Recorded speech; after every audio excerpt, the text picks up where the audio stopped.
Here we go again on a Monday evening. Time sure enough flies. Another week is gone by. Welcome to another edition of Outlaw Radio. I am Kevin Barnes, the host of Outlaw Radio, the militant with a microphone, the mouthpiece of the movement, aka the Negro Whisperer, also known in some circles as the world-class smartass. How y'all doing this evening? Hope everything is going well on a very warm Monday. Pretty seasonal for this time of the year here in the upper Midwest in Milwaukee, Wisconsin, the 414, if you will. It is time again for Outlaw Radio. Outlaw Radio is a foundational Black American platform in which things that are relevant and important to foundational Black Americans will be discussed.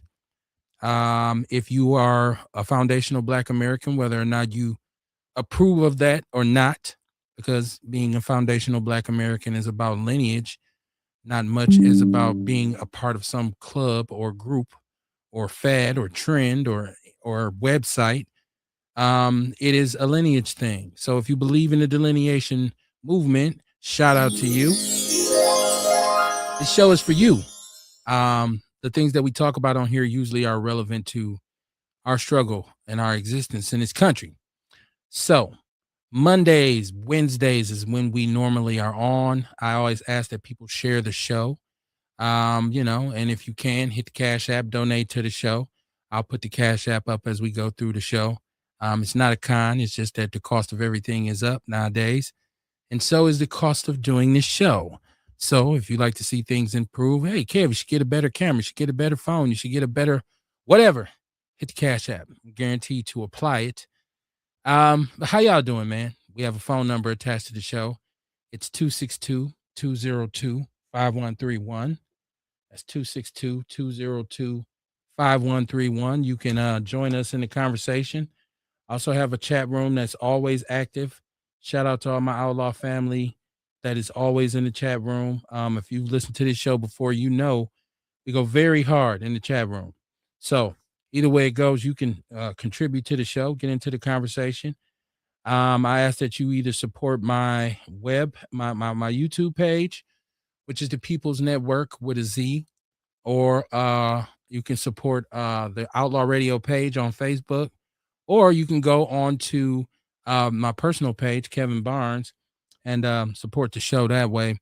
Multitude of ways to support the show. Also have kind of taken a dip into TikTok lately, which is different for me. But somebody told me one time, I think it was Kamar Carter, who told me you should start posting some clips on TikTok, and I have. So very interesting take that I get from TikTok, especially this past week in response to our last show in which we talked about the Carmelo Anthony case.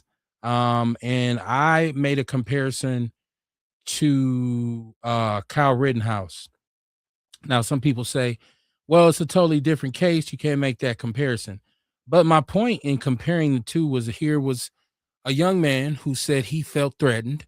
He felt that his safety was on the line. So he had a weapon. He used deadly force. He killed two people, shot a third, and was exonerated by the courts. Now, in this particular case, the young man was underage, wasn't old enough to legally possess that firearm, and was also not in his home state. He was in Wisconsin when he was from Illinois. So there were some people who commented on the TikTok page, because the clip is referring to that. There's some people who commented on the TikTok page. They weren't happy. They felt like I was misinformed about the case. They felt like my take was wrong. They said it was, a difference in comparing it. It didn't bother me at all, and it doesn't bother me. Because one thing I don't do is sit up on the internet and go back and forth with people in comment sections. It's just not how I'm built. If you want to discuss anything that we see on these internets and these social medias, you can come right here on Outlaw Radio. We can chop it up. You can get on the phone with me. Let's talk about it. Let's talk about, your perspective. As long as you don't disrespect the platform or myself, you're welcome to be a part of it. I don't really mind. But, I've seen people reacting to that clip, and it has a lot of views. So shout out to anybody who's hit like on it. I know there's some people on TikTok who follow Outlaw Radio. I hope some of them have transitioned over to listening to the show. on Outlaw Radio on Facebook and on YouTube on Mondays and Wednesdays, 7:30 p.m. Central Standard Time. That's when we're on. Hit the link, hit like, hit share, hit follow. Become a member of the People's News Network, which is a sister group to our show. I say a sister group because I created that group as well.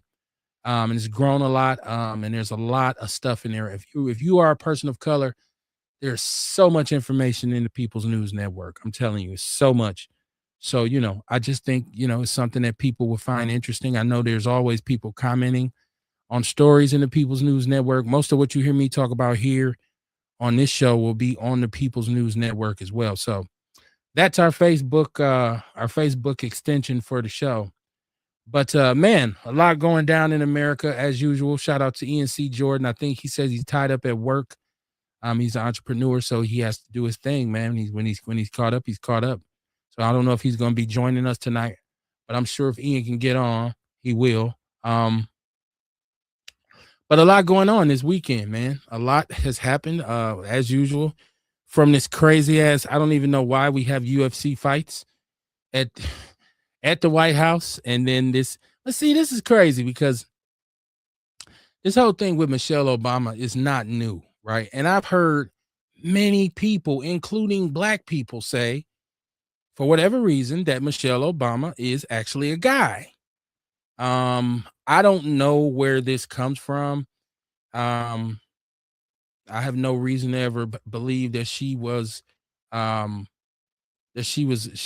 a man, right? I don't know. And I don't even, this is not, I've seen some racial takes on this, right? I've seen some racial takes on it, but I don't know how much this has to do with racial connotations. Like, I feel like that's just like a personal dig at Michelle Obama. I don't know why this is about she's a transgender man and Obama knows it and they pull one over on us. But I'm here to say, even if she is, so what? Even if she is. If she's a transgender, so what? Like, that's more on Obama than it is on us, right? I don't think if you want to insult black people, I don't think the way to go about it is to say, well, Michelle Obama's a man. Okay. And I don't know why this fighter by the name of Josh Hoykett, I don't know, I don't know what that's about.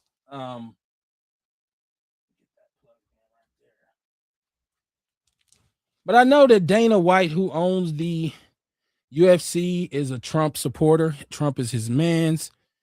So I don't know if that was like an extension of, the attitude in the UFC as a dig at Michelle and Barack Obama. Who knows? Who cares? I don't care. I think Josh needs to know nobody cares, man, about your opinion. You know what I'm saying? So it is what it is.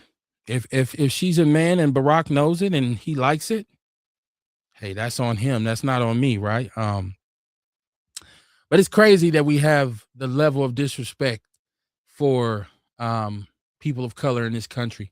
That's an ongoing theme.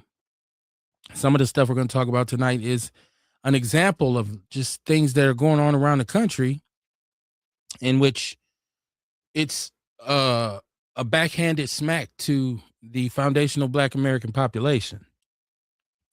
You see that from time to time where, it gets more and more common where it's us being insulted, right?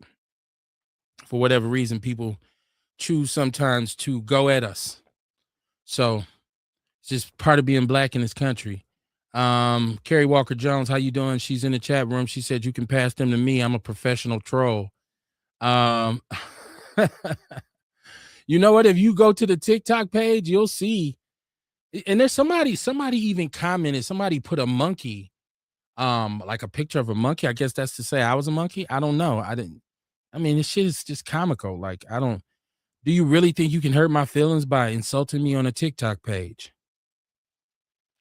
I don't know. It's very, very, very strange to me.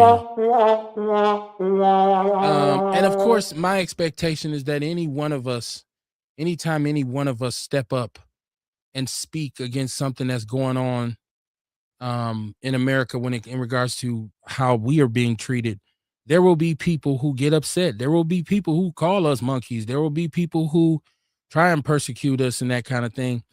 To be honest with you, it doesn't bother me. It doesn't bother me. So if you are listening to the show and you were one of the people who made the comment on my TikTok page about what did he say? He said it was a horrible take. Somebody said that it showed that I didn't understand the case or I didn't have all the information. The bottom line was here was a young white boy who threatened a young black man. Okay. For whatever reason, the young brother decided he was going to defend himself and do what he had to do. He took the life of the other young man. Now, in this case, it was a young man who said, "Hey, I felt threatened. I felt my safety was on the line." And they said, "Well, no, this is cold-blooded murder." He was given 35 years, not manslaughter, not any lesser charge. He's given 35 years, right? And so we always look at the double standard because over the years, how many times has a white person, killed a black person or another minority or someone, and they were let free, just walked on murder. This has happened a million times. That's why I brought up the Kyle Rittenhouse thing. So for all of the super legalese out there who can break down why it was different, good for you. Good for you. But the one thing you can't debate me on is that there is a demonstrated double standard when it comes to our justice system in this country, when it comes to black men and white men and women. We are, if you look at conviction rates, we are disproportionately convicted and sent to prison for the same charges that most of the time they get to walk on. It's their privilege in action. It doesn't really bother me how you feel about it. It is what it is. So take it how you take it, right? Kerry Walker Jones said that the Josh Hoy kid was showing out for his orange daddy, possibly trying to get in his good graces, right? I told you Donald Trump tends to put a battery in the back of racist people. He makes them show up and show out. Earl Henning, he said, "What to do, my brothers and sisters? Fuck Donald Trump and his friends, including Dana White and the rest of the UFC," right, Earl? Right? Like, it doesn't take any credit away from Michelle Obama. I think she's still going to be highly respected. I think people are still going to show her love. It's just what they do, man. Speaking of which, a lot of the interview of Metcalf, the Metcalf kid who was murdered, his dad is circulating on the internet, and woo, it's a doozy on him. I actually wanted to play some of the audio from it, but I decided I didn't want to waste my time. You can wrap up what he said. There's different parts of it that he speaks to, from how he feels as a dad who obviously lost his son, to his opinion on black people and black women, saying that they're baby mamas and that 78% of the black kids don't have a daddy, and the black women have 8-9 children so they can get EBT to feed their families. Yeah, okay. He came up with the name of Carmelo Anthony as the watermelon felon. So obviously there's some racist indicators here for him, which a lot of people have taken that to say, well, here's why your son is dead right here, because you raised him, and you as a racist would have surely implanted these racist ideologies into your son. I don't know him personally. I don't know how he raises a kid, but as far as him, big up in the stereotypes, we don't care. I wish racist white people understood how oblivious we are to their opinion of us. We don't care. We don't care how you feel, whatever stereotype it is that you want to kind of ride and slide on for black people. We don't care. I know I personally don't, because there's several stereotypes about white people that I could quote and maybe even believe in. But do you care as a white person? Obviously you don't. So, a lot of that's just wasted oxygen. But then we see down in Georgia where there's a black family reunion, and here's a racist man who's mad that these black people were out here having a good time and fellowshipping. And he decides he's going to yell racist things at them and then go get him an AR-15 and come back and fire at them. One of them was armed, lit his ass up. So, not your grandparents' Negroes. You got to understand that, racist white America. That's why I can tell you we don't care about what you think. Your opinion means nothing to us real foundational Black Americans. Now, there's some weak-minded FBAs perhaps who really care about what you think or want to appease to you or want your approval. It's not the majority of us. It's not those of us who really understand what is happening in this country in terms of race relations. It's not us. We don't give a shit. So you can keep your opinions to yourself. Earl Henning said yes, all of them. when talking about Trump and his UFC cronies. Kerry Walker said karma is a motherfucker though. He got that other son that he raised, and that will be in the penitentiary someday. Mark my words. He's a failure as a father. Right. I mean, it's funny that everything that's dysfunctional, Black people are the poster children of that. So yes, our family structure has taken a hit over the last 40 or 50 years, and it's not what it once was. And it used to be the center of our community. The family, the Black family, used to be the center of our existence, that along with the church. But let's not act like all white families work just like a well-oiled machine. They have some of the same issues, if not worse. Even sometimes when it's a two-parent household, they have serious issues within their families. It's human. It's a human thing to have issues in your family. Like, that's what parents endure. That's what you endure as a parent. That's what you go through as a family. You go through some highs and some lows. So if you believe that it's just all Black people who have some issues in their families, you're ignorant or you are just naive. One of the two, which most of the time can be the same thing, really, if you think about it. So we don't put much stock into what he says. Scott Metcalf, I think that was his name. Or anybody else for that matter. I'm not really concerned about what a racist thinks about me as a Black person. It just really, but then when you put it on a platform where everybody can hear it, then of course, yeah, we'll talk about it, but that shit don't make no flowers bloom. It doesn't put the wind beneath my wings, right? Because a lot of times this is what I expect in the first place. So you just prove me right. Earl said, white people eat people. You know what? I don't know. Listen, I know Jeffrey Dahmer was white and he ate some people. So can you put that on the whole white race? I don't know, Earl. I don't know if that's a fair assessment. But if that's your take, that's your take. I see you in the chat room, Dion. He said, I'm so tired of these motherfuckers. Yeah, it's that Black fatigue, man. It's something different all the time, man. It is always a thing in this country where somebody has to jump out the gym towards us, at us. Like, you can just peruse and go through the internet, in particular on social media, because now is the day and age of everyone having a platform. Everyone can get a microphone. Everybody can get on this Facebook, Instagram, whatever platform you want to, YouTube, and go live and express their opinion. And there's some left-wing opinions and there's some right-wing opinions. So it just depends on where you're standing. So you really can't be sensitive. You really can't be sensitive. The good thing is, like I said, we're not your grandfather's Negro. So most of the time when you clap at us, we clap back. Now I'm waiting for us to clap back on a larger scale, because we're in a time now where people are actually challenging us now, like from the Asians to white people.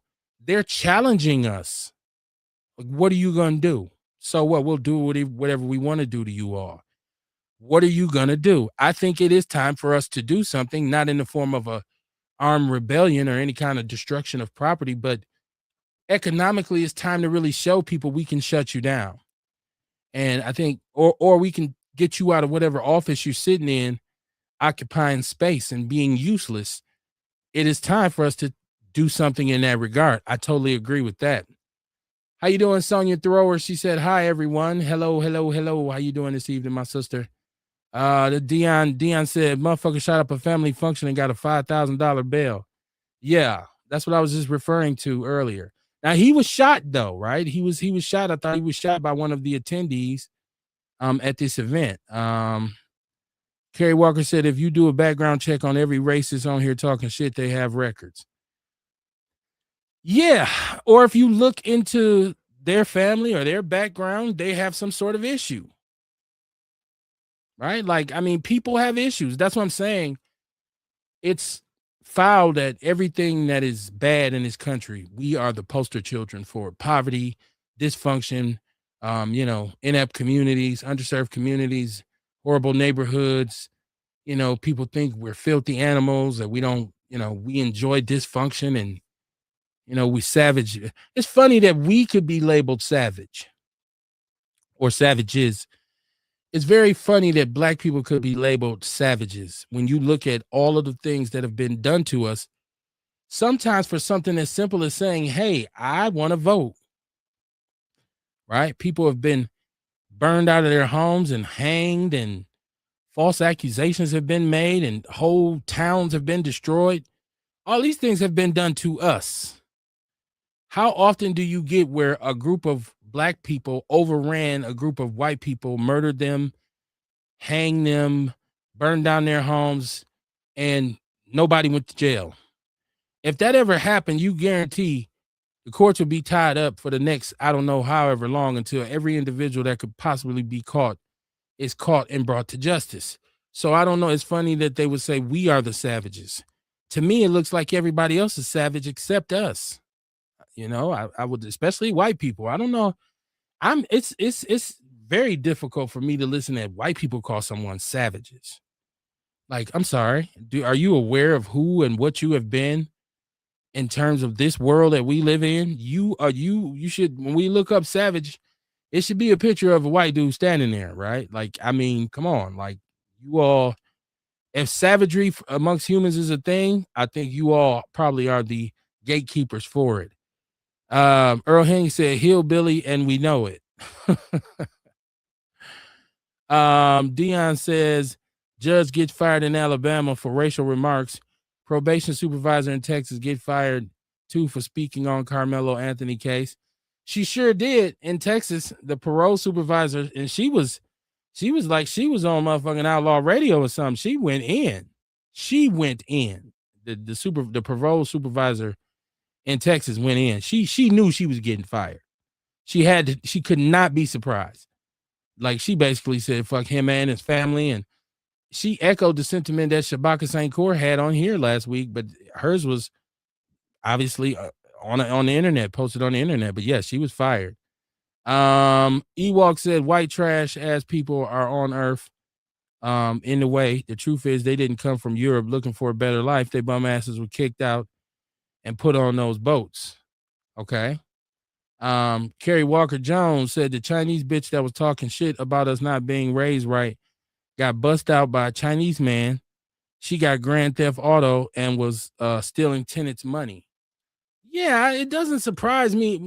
Things like that don't surprise me. Like, somebody who would, get on the internet, because a lot of times people on the internet, when they're doing something crazy and outrageous, it's a cry for help. They want attention, right? But the young people call it clout chasing.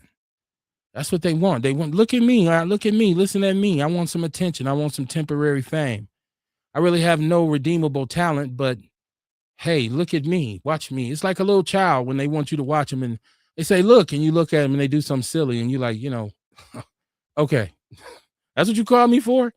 So it's that kind of thing. That's how I look at someone like her. You have enough room to go out into the black community. If you're Asian and you feel a certain way, I'm pretty sure where a lot of black people congregate at.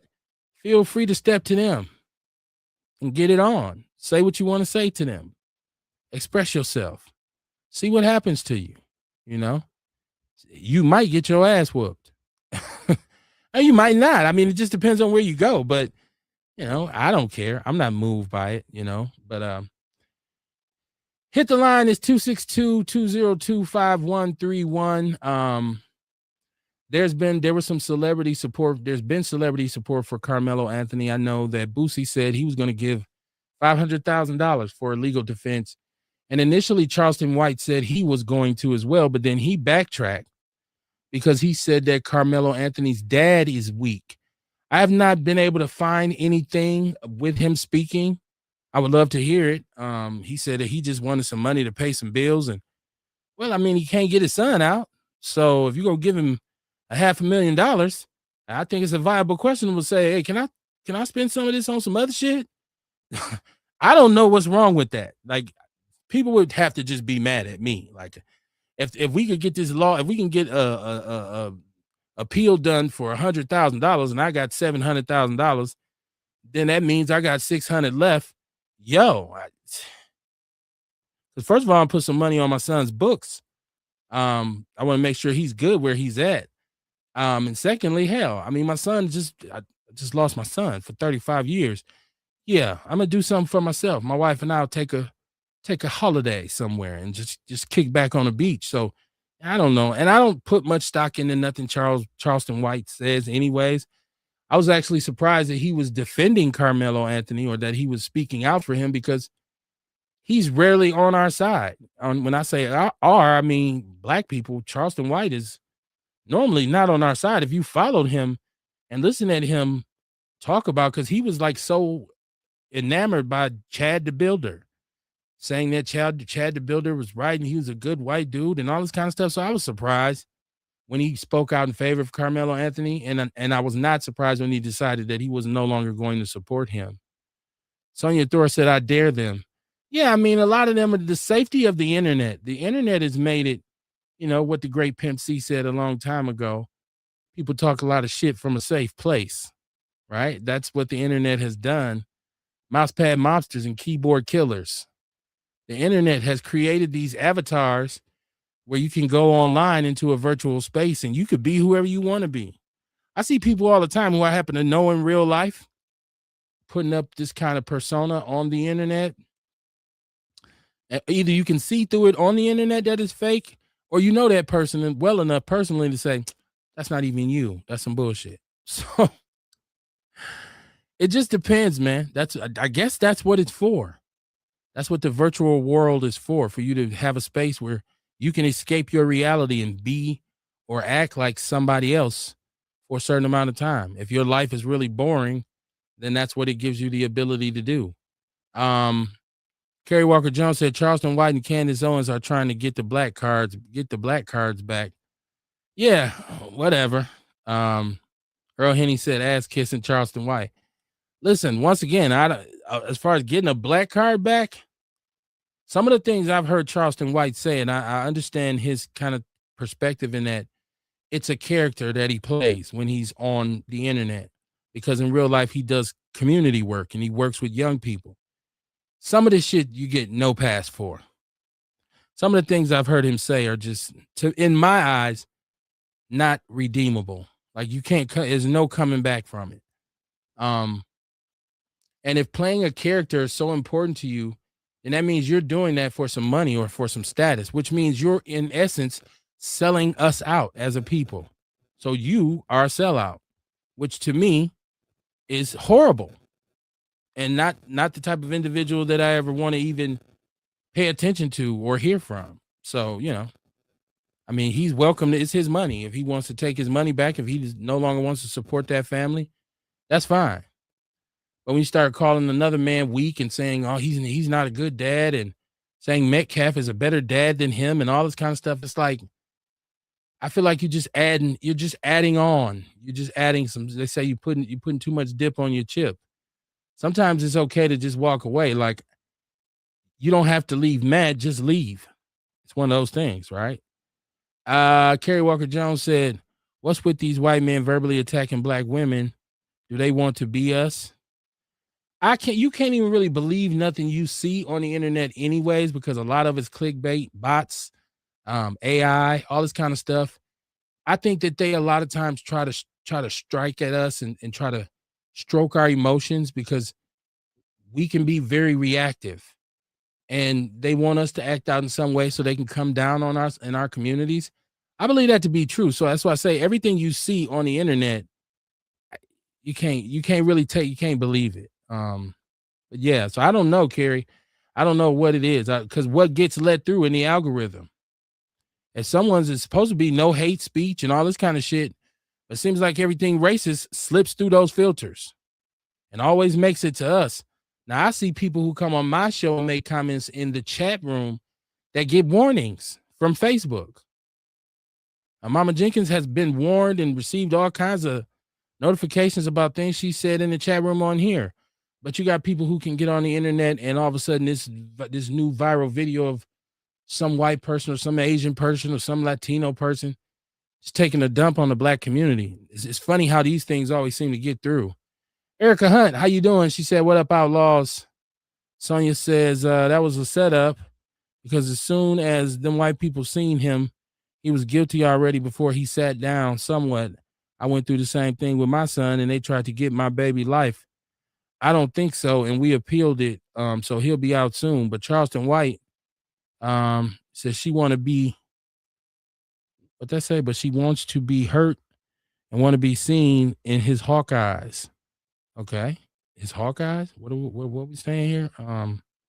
I know y'all be doing y'all thing with y'all comments, but sometimes I can't read them. Ben Clinton, what it do, homie? Longtime friend of mine, fellow Rufus King General, right? What up, Ben? Say what's up to your brother for me. He said, can she sue him for defamation of character along those lines? Who we talking about? Michelle Obama? I don't know that she can sue him for saying she's a man. Erica Hunt said, them white men doing more than talking about black women. They are attacking us. Is that something that's going on right now? White men attacking black women? I haven't seen it. I can't see everything, y'all. So if somebody's seen that, let me know. Hit the line, hit the chat room. Let me know. Let's talk about it. I haven't seen it. Earl Henry said black power. Absolutely. Power to the people, man. All power to the people. First of all, though, we got to identify who the people are. And we got to figure out what kind of power they need to have. Right? And that's something that we as black people got to come up with. But yeah, if this is what's this about white men attacking black women? What's this? I haven't seen this footage. Somebody let me know what's going on here because I haven't seen this. Erica Hunt's in the chat room. She said I was essayed last June by a white man. Okay. Well, we know things like that happen all the time, but she said like physically attacking, not just talking. I haven't seen this. Now were they at a Knicks game? A lot of hands and feet being put on people at these Knicks games in New York. But I did see a brother. I don't know where he was from. I don't know who he was, but he was not having it. He was fighting. I don't know. He was walking in New York, I presume. He was handing out sandwiches to people, like people who was running up on him. He was fighting. He was going at them. So, but you know, because if you haven't been watching, the New York Knicks won the NBA championship first time since 1973. Congratulations to them. But yeah, it's been in New York. If you had on the San Antonio jersey, they've been putting hands and feet on you at these games. So it's been crazy. Kerry Walker said they had a white man attacking a delivery driver and she was whooping his ass. Well, you know, get it how you live. You know, they'll learn a lesson about sisters too, that these ain't your grandfather's Negroes.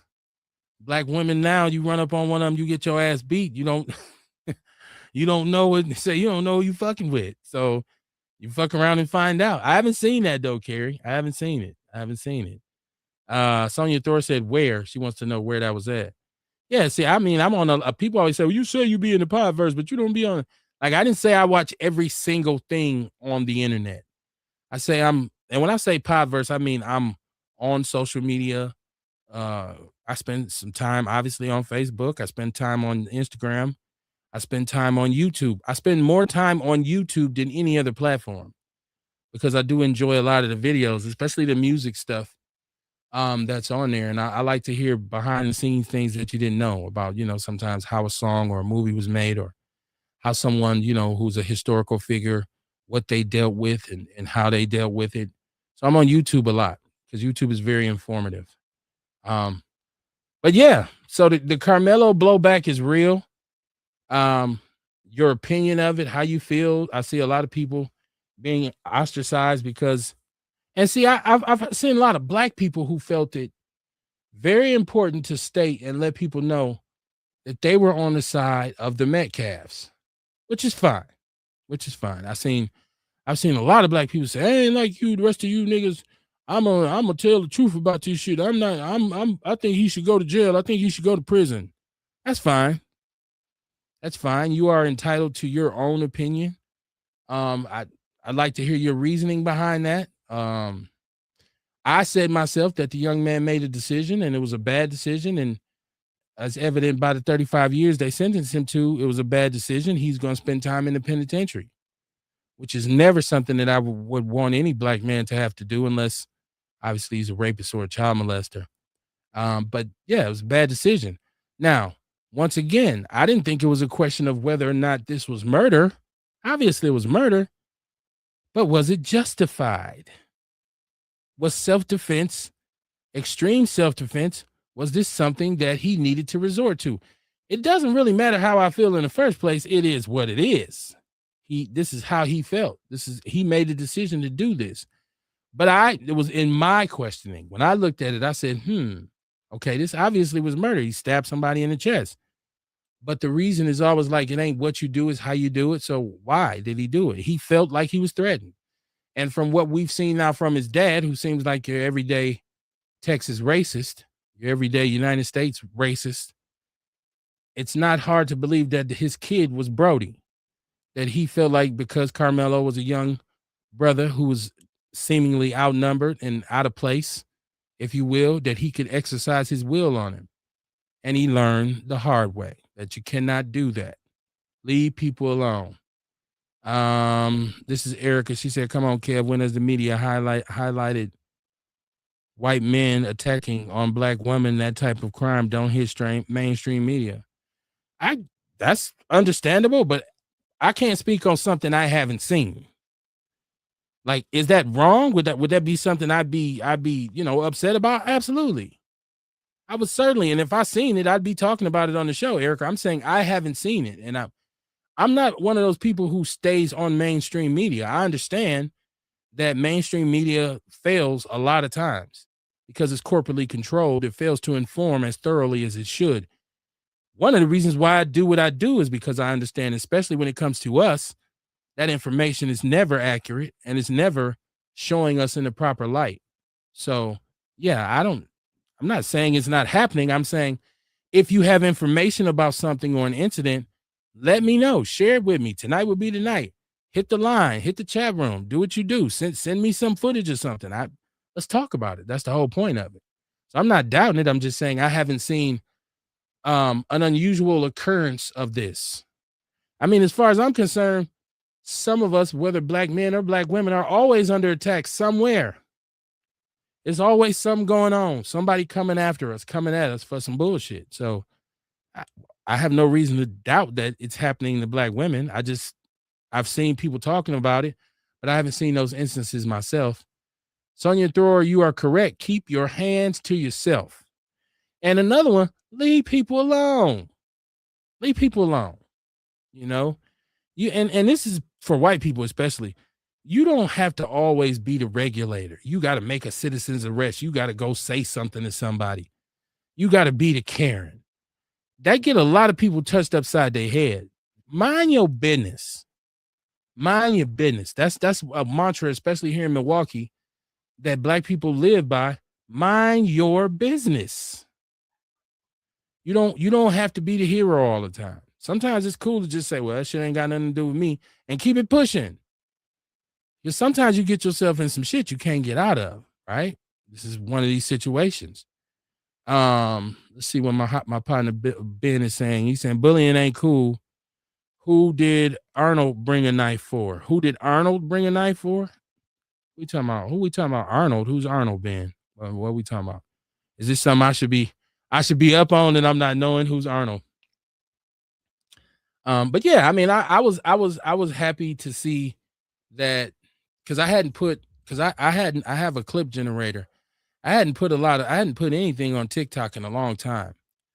And I've gotten pretty good responses for a lot of the stuff I put on TikTok in terms of the show. But I was a little kind of like, okay, so people feel some kind of way because I said something about Kyle Rittenhouse, right? Like, I always thought Kyle Rittenhouse, that was murder too. I wasn't buying that shit he was talking about. The only thing that gave me that I could take a deep breath on Kyle Rittenhouse is that it wasn't brothers that he killed. But that was murder. What he did, it was cold-blooded murder. Like you are a psychopath. You gunned down 3 people. Like he was. Somebody put up one of the people in the comments said he was getting beat up by 3 people. Well, I think once he brandished his firearm and he shot at one person, I think the people he was chasing did try to put up a fight. 1 or 2 of them. I think he got hit with a skateboard. But he had an AR-15. He had an AR-15. A lot of y'all don't know what that is. It is a very, very dangerous firearm. Very dangerous. How do I know? I got 2 of them.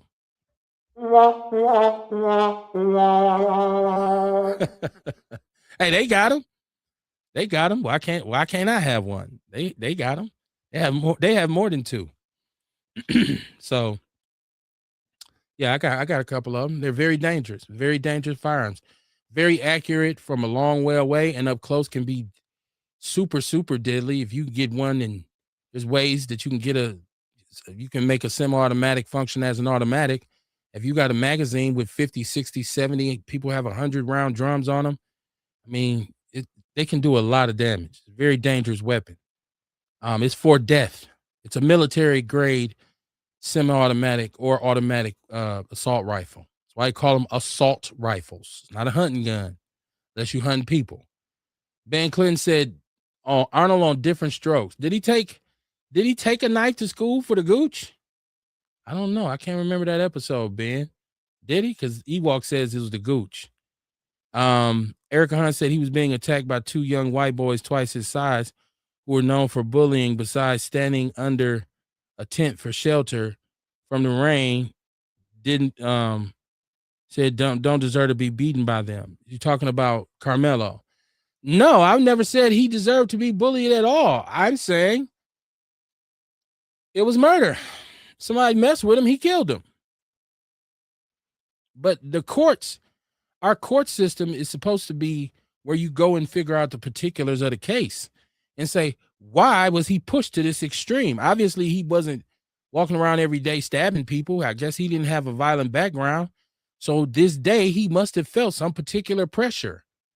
So like I said, was it justifiable homicide? But it was homicide. Don't get it twisted. Somebody got murdered. Let me see. Earl said white people stopped the school killing. He said, okay. This is Erica Hunt. She says that's what God is trying to show the world, the injustice we should be focused on. Okay. She said, this is Sonia Thor said, yes, they are. Let me see. Once again, I just try to focus on the important parts of it, because the important part of it is somebody lost their life. A young man was murdered. A young teenage boy was murdered. A white boy by a young black brother who had the world in his hands, his future in his hands. He wanted to go to college. He was aspiring to make something of himself. And he was in a situation that supposed to be beneficial for us because he was in, a suburb at a primarily white school. Ain't that what people always say? The white education is better. The suburbs are better than living in the hood. So this was supposed to have been a good situation for him. It's supposed to work out as a positive, but it did not, because lo and behold, he ends up with a football number, and ends up with a murder charge. So yeah, I mean, and it goes to show how as a black person, you could be minding your own business. And here we go. It only takes one Karen. It only takes one Metcalf to come along, and now you're in some shit. And that's kind of like how our situation has always been in this country. With black people, you leave the house, you hope you come back. You got your fingers and your toes crossed. But you don't know what kind of shit you're about to get in when you leave the house in this country, be it police, be it one of our own people in our community. You never know. It's a 50-50 chance. I believe this is Erica Hunt on the line. Is this Erica? Yeah, this is Erica. What's popping, Erica? What's on your mind? Nothing much. I just, I got a lot on my mind because I got a 19-year-old son who, plays sports with many multicultural students. And I mean, my comment I said where I was like, yeah, this is what God is wanting us to focus our injustice on. Like countless of stories from the beginning of time, we can go back to where a young Black boy has been let down by the justice system. But in my opinion about the Carmela situation, I believe it was self-defense. And the only reason why I said that is because I spent a lot of time talking to voters in the communities. I spent a lot of time on the front line in 2020. I've been out there. I'm half white, so I see some of the lifestyles that a lot of these white people are living.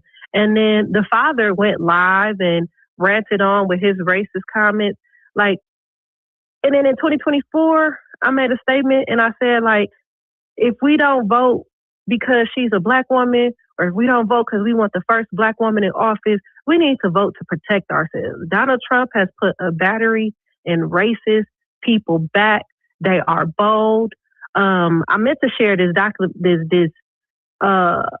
mystery crime video that I was watching the other day, and it was two boys.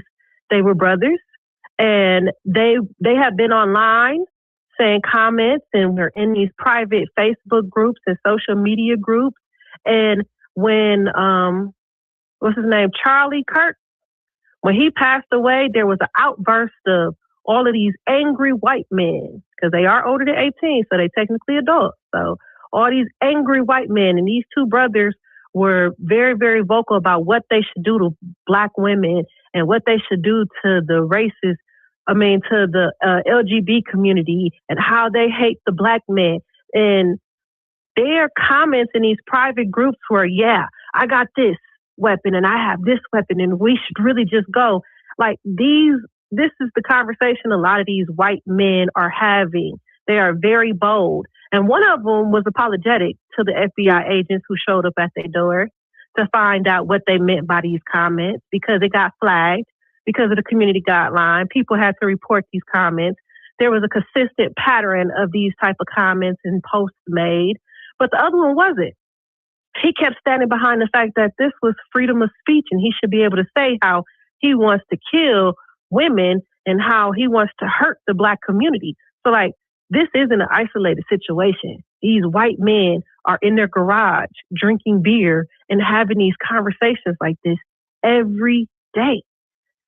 On the 4th of July, there's going to be a lot more of these white men speaking this way. And when I said vote for Kamala Harris, I said to vote for the protection of the Black community, and we failed ourselves. And we really need to focus on how do we get back to protecting us. But that's my rant. I appreciate you letting me get it out. That's how I feel about the Carmela situation. That's how I feel about the Cyrus situation. And I have been keeping my ears to the grapevine to find out what's going on. The last thing I want to talk about is in every one of these situations, going all the way back to some of our recent events in Milwaukee, there's always a grifter that's going to pop up. And grifters, their only opinion is to stay irrelevant and to get paid off of somebody else's suffering and pain. And I think Charleston White is kind of playing that flip-flop energy of, I'm going to be the grifter to stay relevant so I can get my views back up. He looked like he hurting for some money, so it definitely fits in that category. Now, he done said some shit about the Black community that I can agree with, but he said a lot more stuff that I do not agree with. But yeah, he a grifter and he's just trying to make some money off of this situation. Charleston White is many things. He's many things, and he has created a lane for himself, especially on the internet. I'm with you. I've heard him say some things that I'm just like, I can never really look at him. I can never look at him as a legitimate person that's for us, that's pro-Black. I can never look at him as one of those people because of some of the things he said. And then you have to understand, a lot of people think that shock value is what it's about. So they're going to say some things to try and shock you, to get your attention. And then they will say, well, that's the only way you can get people's attention nowadays, is to really, is to really shake them up, grab them by the collar and shake them up. So you don't have to do all that for me. But for some people, maybe that is the case. I see Ewok in the chat room. He says, damn, Kev, you be in your garage drinking beer too. I surely do. And I surely have a lot of weapons. I'll tell you that much. And not to threaten or harm anyone, but because like when you talk about them saying what they have, it just makes me feel good that hey, I have one too. You'll never, if you decide that, one day all bets is off and you're gonna go get you some black people, you won't catch me with my pants down. I'm not gonna say that's gonna keep anything from happening to me, but it damn sure increases my likelihood of being able to survive your situation. So you got one, I got one, right? That's the way I operate. Um, but I am in the garage. A lot of times I'm in my garage drinking some beer, watching YouTube. So I don't know why Ewok need to put my business in the street like that. Jeff Crape down in Houston, what it do, Jeff? He said, "What's good, fam? What's going on with you, man? How you doing, Jeff?" He said, "Come shoot with me, fam." Hey, man, if I could get down there, I would love it, man. Me and the homie Jay here, we haven't been in a minute. I got to catch up with Jay. But right now, ammunition is very expensive. So, but I love it when we have range day, man. We go, my brother, he got a bunch, I got a bunch. Get in there and let off some stress, man. Let them things holler out. Prove to me that you work, right? So prove to me that the engineering is correct on this thing. So I love to get in there, man. I enjoy it. So I'm pretty sure me and the homie will hook up pretty soon, Jeff. But yeah, man, if you ever up here, reach out. We'll go right to the range. It's one not even 15 minutes away from my house. So yeah, I definitely will go. I definitely enjoy it. Ernest Walker said Erica Hunt got the sweetest, softest voice, but she be raising hell. Well, that's how it's supposed to be, right? Stand right on business. Well, that's what I'm saying. When you got white men who, if there's a threat to black women, what they're gonna find out is if they run up on a lot of these sisters, it's gonna be some shit, right? Because a lot of them know how to throw them from the shoulders, and there's a lot of sisters who got that thing in their purse. So you gotta be careful who you running up on. If it's not that, it's some kind of blade. I mean, it's not a given right now that you can just pick a nigga and mess with them. Oh, I'm gonna go fuck some niggers up. It ain't really I'm definitely not an easy target, but when I realized I have to be going into a lot of these different government buildings, I had to keep my weapon at home. So, and I wish I could afford to go get a few of them AR-15s that cost $2,000, and well, not that's all of cheap them. Not all of them cost. No, you can get a good AR-15, and this is to anybody who's interested in getting into firearms. First of all, if you're not a felon, you can possess it legally. But you can get a very good functioning AR-15 for $500. Very good. Get a Radical Firearms RF-15 right now, and it'll do all that you need it to do. And you can pay $500 for it and be right at the range. Well, now there are some that $3,000, $2,000, but they don't cost that much. They don't cost that much. So, but it's and I'm not encouraging people to go out and grab AR-15s. I'm just saying it's within your reach, right? Like you put one on layaway. But look, Kev, we have definitely getting to the point where we might have to encourage each other to do so, because they is reckless. They real reckless. And we also, what I learned in my self-defense class was de-escalation skills. But people got to understand too, when the cameras is on you, you have to make sure, but then you got to make sure that your evidence is there to help prove. Like, I beat a case in 2016. I was looking at 15 years to life in 2016. But by the time all the evidence came back, I was found self-defense. But I'm not a black man in America. I'm a biracial woman in America. You get what I'm saying? So there's the jurisdiction system is set up differently. So when it came down to it, the person that attacked me, well, it was two people. It was a female and a male that attacked me. The fight started with the female. And by the end of that fight, I was fucking both of them up. But I was looking at 15 years to life, and one, because it was self-defense, but it became with how I spoke to the police when they first showed up. You can't just be running off at the mouth. You know what I'm saying? These body cameras be on. People that say some stuff that'll get them sent up the road real quick, that'll incriminate themselves real quick. And we got to start teaching our young people, everybody, honestly, we got to start teaching our community on what it is that you should be saying when you get into these situations. How can you set it up or defend yourself in a way where it absolutely looks like self-defense? But then when is it time to run? Shit, Carmelo Anthony probably be a free man if he took off running. Yeah. Or he would have got chased and caught and beaten down. You know, I personally feel like that white man, that white guy, that white boy, Metcalf, had some ill intent for Carmelo. I feel like he had said, "Well, this is the day I'm gonna show your black ass," right? I really do, and I'm speaking. He's deceased. We'll never know, but I feel like, and I think Carmelo could tell, like this dude has some seriously bad intentions for him, and so he did what he did. I'm not saying what he did was the right decision because I wholeheartedly believe he shouldn't have taken his life. He could have jugged him in his thigh. That would have probably affected his athletic career, right? It wouldn't have taken his life unless he hit that vein that's in your leg or that artery. But I'm just saying, obviously there were some ill intentions there. And when we hear his dad on the internet talking all this crazy shit about black people, it's kind of like the apple not falling far from the tree. You know what I'm saying? Don't. So we know a lot of them at home are hearing, if you're going to spot off these statistics, about 78% of them don't have dads and their mom's a baby mama and have 9 kids and she looks for a welfare check. These kids hear that shit. They pick up on that sentiment. So when they go to school and see a black kid, all they hearing in their head is what they heard daddy say. So It's like, it translates. So, that's why you gotta be careful. Kids are blank slates, but sometimes you can be the reason they hate someone or they disregard or dislike someone. I mean, the way my mom talked about white people, I'm not gonna lie to you. The way she talked about white people from growing up in the Jim Crow South and then coming north and dealing with institutionalized racism, I have always looked at them a certain way from the time I was a little kid in school. I always looked at them a certain way because of how my mom talked about them.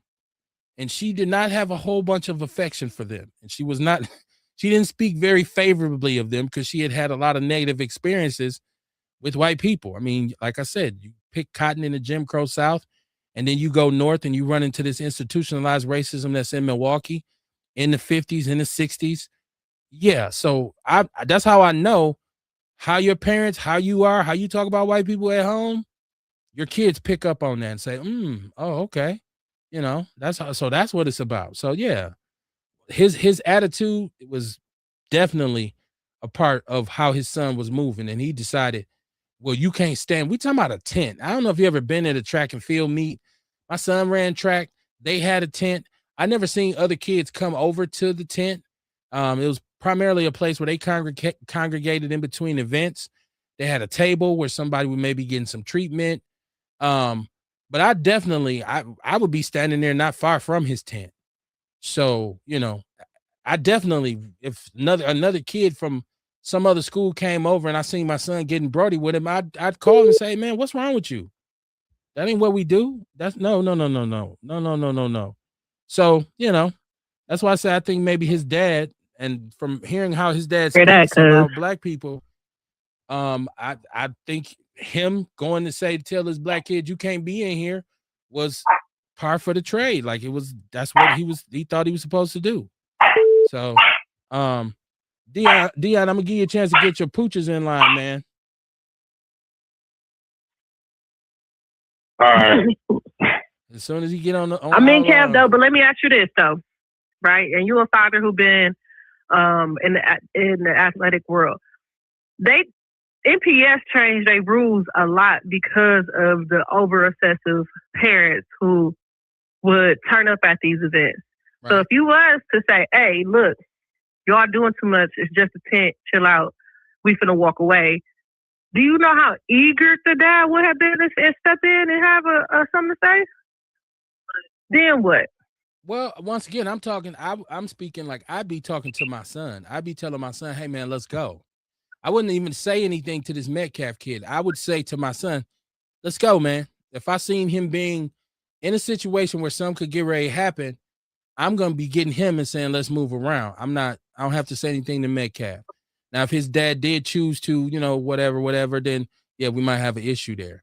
But, my focus would be my son. It would be to say, hey, Kev, get your bag, let's go. And then I would voice my concerns to the school to say, listen, this was a very unsafe situation. Like I want to see something done, Or else when we go to the track meets, you just stay in the car. You don't need to go to the tent. You sit in the car with me in between events. And I got something in the car that's gonna make sure don't nobody remove us from that motherfucker. So I hate for it to be like that. But sometimes that's the way we have to be as black people. We got to cover our own ass because we know the justice system is rigged. We know that you're not gonna get a fair shake. A lot of times black people have to do what they got to do because they just don't get a fair shake. Let me go to my chat room right quick, and then I got Ewok who just joined us on the line, so I want to hear what's on Ewok's mind. Jeff, shout out to you. I'm gonna cut this cake for these kids. I'm gonna hop back in the comments. That's what's up, Erica. Right. Jeff said he just put an FRT on his AR. Man, Jeff, I am on the same thing with the FRTs, man. I have at least three that I'm looking at right now that I say I need to put an FRT on them. And actually, one of my AR-15s is one of those. So, and the homie got one on his AR. He guys actually has a. What's the FRT? It's a force reset trigger. Basically, it just makes your semi-automatic handgun into a automatic. Or I'm sorry, not handgun, but gun. Period. Because they make them for fire pistols and they make them for rifles. It just makes it an automatic. So you get a setting where you can shoot it automatically, but then you can set it where you hold that trigger back, and it's like it says, it forces it to reset very quickly, so it just continues to fire. But yeah, I need one of them for my AK, man. Shit, I got 4 clips. Yeah, I mean, I have, I have some stuff. I wouldn't mind having one on my AK as well. Like but that's a lot, man. A fully automatic AK-47. That's death in a box right there. That motherfucker hit you from 3 football fields away. That's kind of scary, you think about it. If I got, like you said, I got 4 or 5 magazines with 50 shots. That's a lot, man. If you just standing there just dumping them and reloading them, you get off 200 or 300 shots in a couple minutes easily. That's deadly. That's crazy. You don't go get that unless you plan on killing up everybody that's around that motherfucker. So you got to have an understanding when you got big guns like that, Kev. You know what I'm saying? If you going all out, that's when you pull that motherfucker out, because everybody around that motherfucker potentially gonna get fucked up. Well, what's the legendary quote by Samuel L. Jackson from what's the Tarantino movie back in the days? Jackie Brown. Oh, that wasn't just Jackie Brown. Yeah. Yeah, and he says AK-47 when you absolutely positively have to kill every motherfucker in the room. And that's right. That's what that is. Yeah, man. You don't go get that motherfucker unless that type of shit going on. Yeah. That 7.62 go a long way, man. It's a monster. It's like the AR. It's 5.6, but it's meant to actually go further and faster than an AK. So it could be more deadly. So yeah, it's a lot, but it's AR is more technical in terms of the way it works. But an AK I'm is 6'2", 200. It's a little heavier too, than the AR too. But I'm 6'2", close to 200. I can hold that motherfucker and chop some shit down. Very, very dangerous. Very dangerous. Sonia says, I have mines in my bra, so I don't have to reach in my purse. So I tell folks, she got an AK-47 in her bra. She got some big ones. She says, so I tell folks, I'll give him that look, and then I'll get to laughing. I'm giving you a chance to walk away. I don't think she means she got an AK-47 up there, man. I know, cuz I'm just talking. She got an AK-47. Yeah, that's hard to hide, right? Even though I have what they call an AR-47, okay? And an AR-47 is basically a pistol, an AR pistol in 7.62. So, I have one of those as well. So I got a regular AK Kalashnikov style, and then, I have the AR-47 in the what they call a pistol. I never heard of no AR-47. Yeah, it's basically an AR-15 that shoots 7.6. It's a handgun. No, they call it a pistol, but you had one of them. Okay, I know what you're talking about now. My nephew had one of them. Not a Draco. Not a Draco. No, well, I know I seen that handgun with that cooling chamber on the end, and that motherfucker shoot them big ass rifle bullets. They short, but they sharp. They have so many different models and styles of firearms right now. That's why I say, because I have a 300 Blackout, and technically they say it's a pistol, But if you look it's at kind it, of like you'll it's say sawed off. Yeah, but technically it's a pistol. it's got a Yeah. shorter barrel, Yeah. right? It's got a shorter Yeah, barrel. it's basically it's sawed off. Yeah. Yeah. So and it's a difference when it comes to stocks and forearm slings and stuff like that. Like I can't put a stock on a pistol, on an AR style pistol, or it's a felony, right?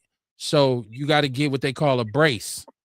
You have to buy what you call a brace as opposed to a stock. But if you look at it, you say that's a stock. Well, it's all about the terminology for the paperwork. Jeff says AT is that AR or which one you point out, Jeff? He said can be $500. Absolutely, and cheaper, man. There's budget firearms just like there's anything else budget, man. You go get strapped all the way up. If you got $500, you can go get you a gun. I mean, a for real gun. Back in the days, everybody used to get the high point. They won't work fit. Yeah, I mean, yeah, that's garbage. That's trash. That's garbage. The paperweight. But you know, the thing is, though, let me say this, though. You know what I'm saying? As far as being responsible, man, I got my shit, and, I only get what I know, what the fuck I'm doing with, you know what I'm saying? And I think it's for all of us to get us some shit. So be careful, man. Get the shit, learn about your shit, get your right permits and shit, you know what I'm saying? But stay ready, you know what I'm saying? Let me put it like that for people who just don't be all willy-nilly going to get shit, man. Do that shit the right way. Sonya says she's gonna go get her AR-15. Sonya Thrower says she's getting her AR-15. They got some non-lethal guns that's damn as dangerous as the lethal ones. Yeah. Man, just have something. Have something to keep a motherfucker from off your head. You know what I'm saying? I ain't got nothing, man. I don't want to go to jail. Yeah, shit, you better jab a nigga in their eye with something. Legally, if you can't have one, it's one thing. So that's why I said, if you're not a fan, I'm talking about like going into the store, because all of the firearms I have been either in the store or they've been online purchases in which when they were delivered to my local firearm place, I had to go and do a background check anyways in order to pick it up. So I don't have any felony convictions. So fortunately, I can go and buy. That's why when I go in the store and I get a firearm and they, I'm a black man, so I'm in the store wherever, and they're doing the background check and they're saying, well, this might take 2 or 3 hours or it might even be tomorrow when you get it back. And my experience is always my shit's coming back fast. So I'll be like, nah, give me about 30, 45 minutes. Okay, Mr. Barnes, you're ready to go. I know, because I don't have a misdemeanor or a felony conviction on my record. So 9 times out of 10, I'm walking out the store with him, with a smile on my face. I done walked out, and sometimes they'll still make you wait to 3 days here in Arizona. But shit, in Arizona, man, I'm telling you, you got to get used to that shit, because motherfucker be in a fucking grocery store was like, it's called Fries here. It's like pick and save. And motherfucker be just shopping and shit. The bitches be having pistols strapped to their thigh and shit. And they do that down. They do that in Atlanta too, shit. They do it in Milwaukee. Cats who have the concealed carry, you never know. Or you see somebody with a Draco in their coat, even though they ain't supposed to have it.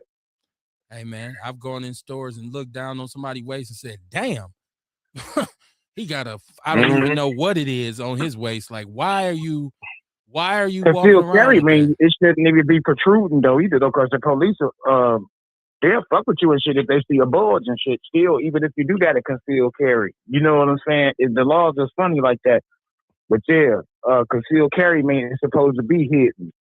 It's supposed to be hidden because Wisconsin is. That's why you might well open carry. Wisconsin is an exactly, open carry but they state. won't allow you in Wisconsin. You only can get it. No, they just made it. They must have just changed the law then, where you could just walk with your shit on your hip in Milwaukee. It's an open carry state. It always has been, and that came out when they started doing the concealed permits. People found out. Wait a minute, I don't need a permit if I just got it on my belt and you could see it. So yeah, Wisconsin is an open carry state. You don't need shit, I didn't know that shit, nigga. I've been wandering around and shit since I was motherfucking 14 years old. Hide my shit. Well, you 14, you ain't supposed to have it. So if they see you with a pistol, yeah, they taking your young ass down. I said down. since then. Since then all the way up until I left that motherfucker. I just know, and I know this theory was tested because when I was with the Panthers, like I say all the time, we used to deal with William Poster. I don't know if a lot of people remember, but from 2016, he used to be at all the protests. There's this huge white man. He's probably about 6'6", 6'7", man. And this dude would have an AR-15 across his back. He'd have 9.45 40 cal, whatever, 3-4 pistols on him, big ass knives. And I remember the first time I seen him, we was at a protest for Jay Anderson, and he was just kind of coming across the playground. We was in the park, and I said, "Oh shit!" Like I'm tapping the general, like, "Yo, y'all see this?" And he came over and shook Rick's hand and gave him a hug, and then he came in. Anytime we did anything, he would show up, and he always was strapped. I'm talking about to the nines, like AR-15, AK-47, whatever. And he had to fully customize shit, him on his Harley, and the police would be there, and that's how. And I asked him one time, like, you don't be worried about them sweating you? He's like, no, I know the law. Wisconsin is an open carry state. He was like, if I gave you this rifle and you walked around with it over your shoulder where they could see it, it's totally legal. They can't do anything about it. I'm like, oh, so that's how I found out. Hey, kid, back to Mello. I'm finna get off of here after I do this Mello little thing, but you should have got manslaughter, got motherfucking 7 years and been out in like 3.5, 4 years, man. You know what I'm saying? Because somebody did die, I understand that, but he was railroaded. That was some corrupt ass shit. Everybody, nobody in that punk ass Frisco ass town and shit. You know what I'm saying? And he will get another trial, man. I mean, I'm gonna jump up out of here, though. I don't disagree with you, Ewok. All right, peace, man. Thanks for calling in. Yes, sir. Sonia Thor says, I blame his brother, you know, and then your little friends went over there to mess with him. Like I said, keep your hands to yourself. His brother got him in his grave. I don't know what role his brother played in it. They said his brother was the one that actually pushed him. Oh, really? That's what I heard. That's okay. what I heard now. I wasn't there, so I don't know. Okay. But they were saying that he really killed the wrong brother, but still. Kerry Walker said, I have a loaded fanny pack, LOL. Yeah, well, you know. Never know what's in a person's bag, man. You got to be cool. Jeff said you got to be able to control it and practice. Yeah, it's one of those things where if you're going to own a firearm, you need to know your firearm. You need to know how to clean it. You need to know how to maintain it. You need to know the basics. I'm not a gunsmith, but I know the basics of a firearm. So you need to go to the range and you need to work with it because you got to get used to the discharge. And it ain't do you no good to hop out with it shooting with your eyes closed. You need to be able to hold that thing and control it. You need to be able to aim it. You need to make sure it's accurate. So it's a process, man. It's definitely a process. You got to be a responsible firearm owner. And that's why you don't see me driving down the street with no rifle laying across the seat because I can and shit. Like, it's just very irresponsible because it ain't nothing to play with. Because once you open up with that mug, it ain't no taking that back. You know, if I go to shooting at somebody and if I'm missing them, what am I hitting? And we talking about something that'll go into a house through a wall. It'll go through drywall, go through glass. Next thing you know, little kid done got shot in the bed, laying in the bed because I want to be Black Rambo. So I believe in being responsible. And that's what Jeff is saying here. He says 7.6 penetrates too much, in my opinion. Hey, listen, man, that's an AK-47. That thing is deadly. Erica Hunt says guns is expensive hobbies. They can be very expensive. Very, very expensive, right? He's talking about Jeff is not. He talking gun talk. He said different upper. Yeah, man. You can customize them joints, man. You can customize them, man. They call it. They got them 3D guns too. Yeah, the ghost guns. Now you got, you can put together the ghost guns that ain't even made out of metal, right? That's how people. Yeah, they be selling them online though because they say they technically not a firearm. But I don't be fucking with none of that shit. I just browse past it. But at the end of the day, I don't want none of that shit a part of my life. And then I would love to protect myself, but I think how I think is just not, it's not proactive for me to have one. You know yourself better than anybody else knows you, so. It is, especially now everything that's going on because, man, you just don't know. I can't say how I really feeling. I'd probably go to jail. But it just be a lot going on, just sitting back looking at all. Did you see, I think that was some old footage. Did you see what a police shot dude? He was like, I'm sorry. You know what I'm saying? Like, cause I be sharing on that motherfucker now. It just be so much. Like the one that really threw me though, when the dude shot up the barbecue and they gave him a $5,000 bill But it was good they had somebody out there was trained in using a firearm. Right. But I think he could have did more damage to him than he did. Yeah. Now, because they said that he saw this black family and he was yelling insults at him, and then he went and got an AR-15 and came back. No, he went and got body armor and an AR-15. Okay. So he was ready. And then they gave that man one of the family members, one of the black people, was armed and shot him. Yeah, he was a Marine. He was a former Marine. Okay. Yeah, so he said, I took my stance and I engaged in battle with him. And you could tell he knew what he was talking about. Amen. You know what I'm saying? He could have sent him to Jesus. He could have sent him to Jesus, but he didn't though. Amen. You know what I'm saying? So you got to be careful, man. You don't know. That's what I'm saying. Like, white people, especially white races, need to know it's not the same Negroes. He's not these four. We're not the 40s and the 50s and the 30s, man. Black people now, listen, judged by 12 and rather be judged by 12 than carried by 6.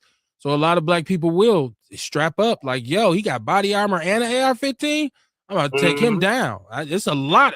There are a lot of people walking around with legal firearms, with concealed carry permits, and some who don't even got them, who saying, look, he ain't finna massacre us, and they'll let his ass have it. So he, like you said, that concealed carry really on every state is different. Though. Like Missouri, Louisiana, them southern states is basically like you have a shotgun in the goddamn back of the pickup truck type of shit.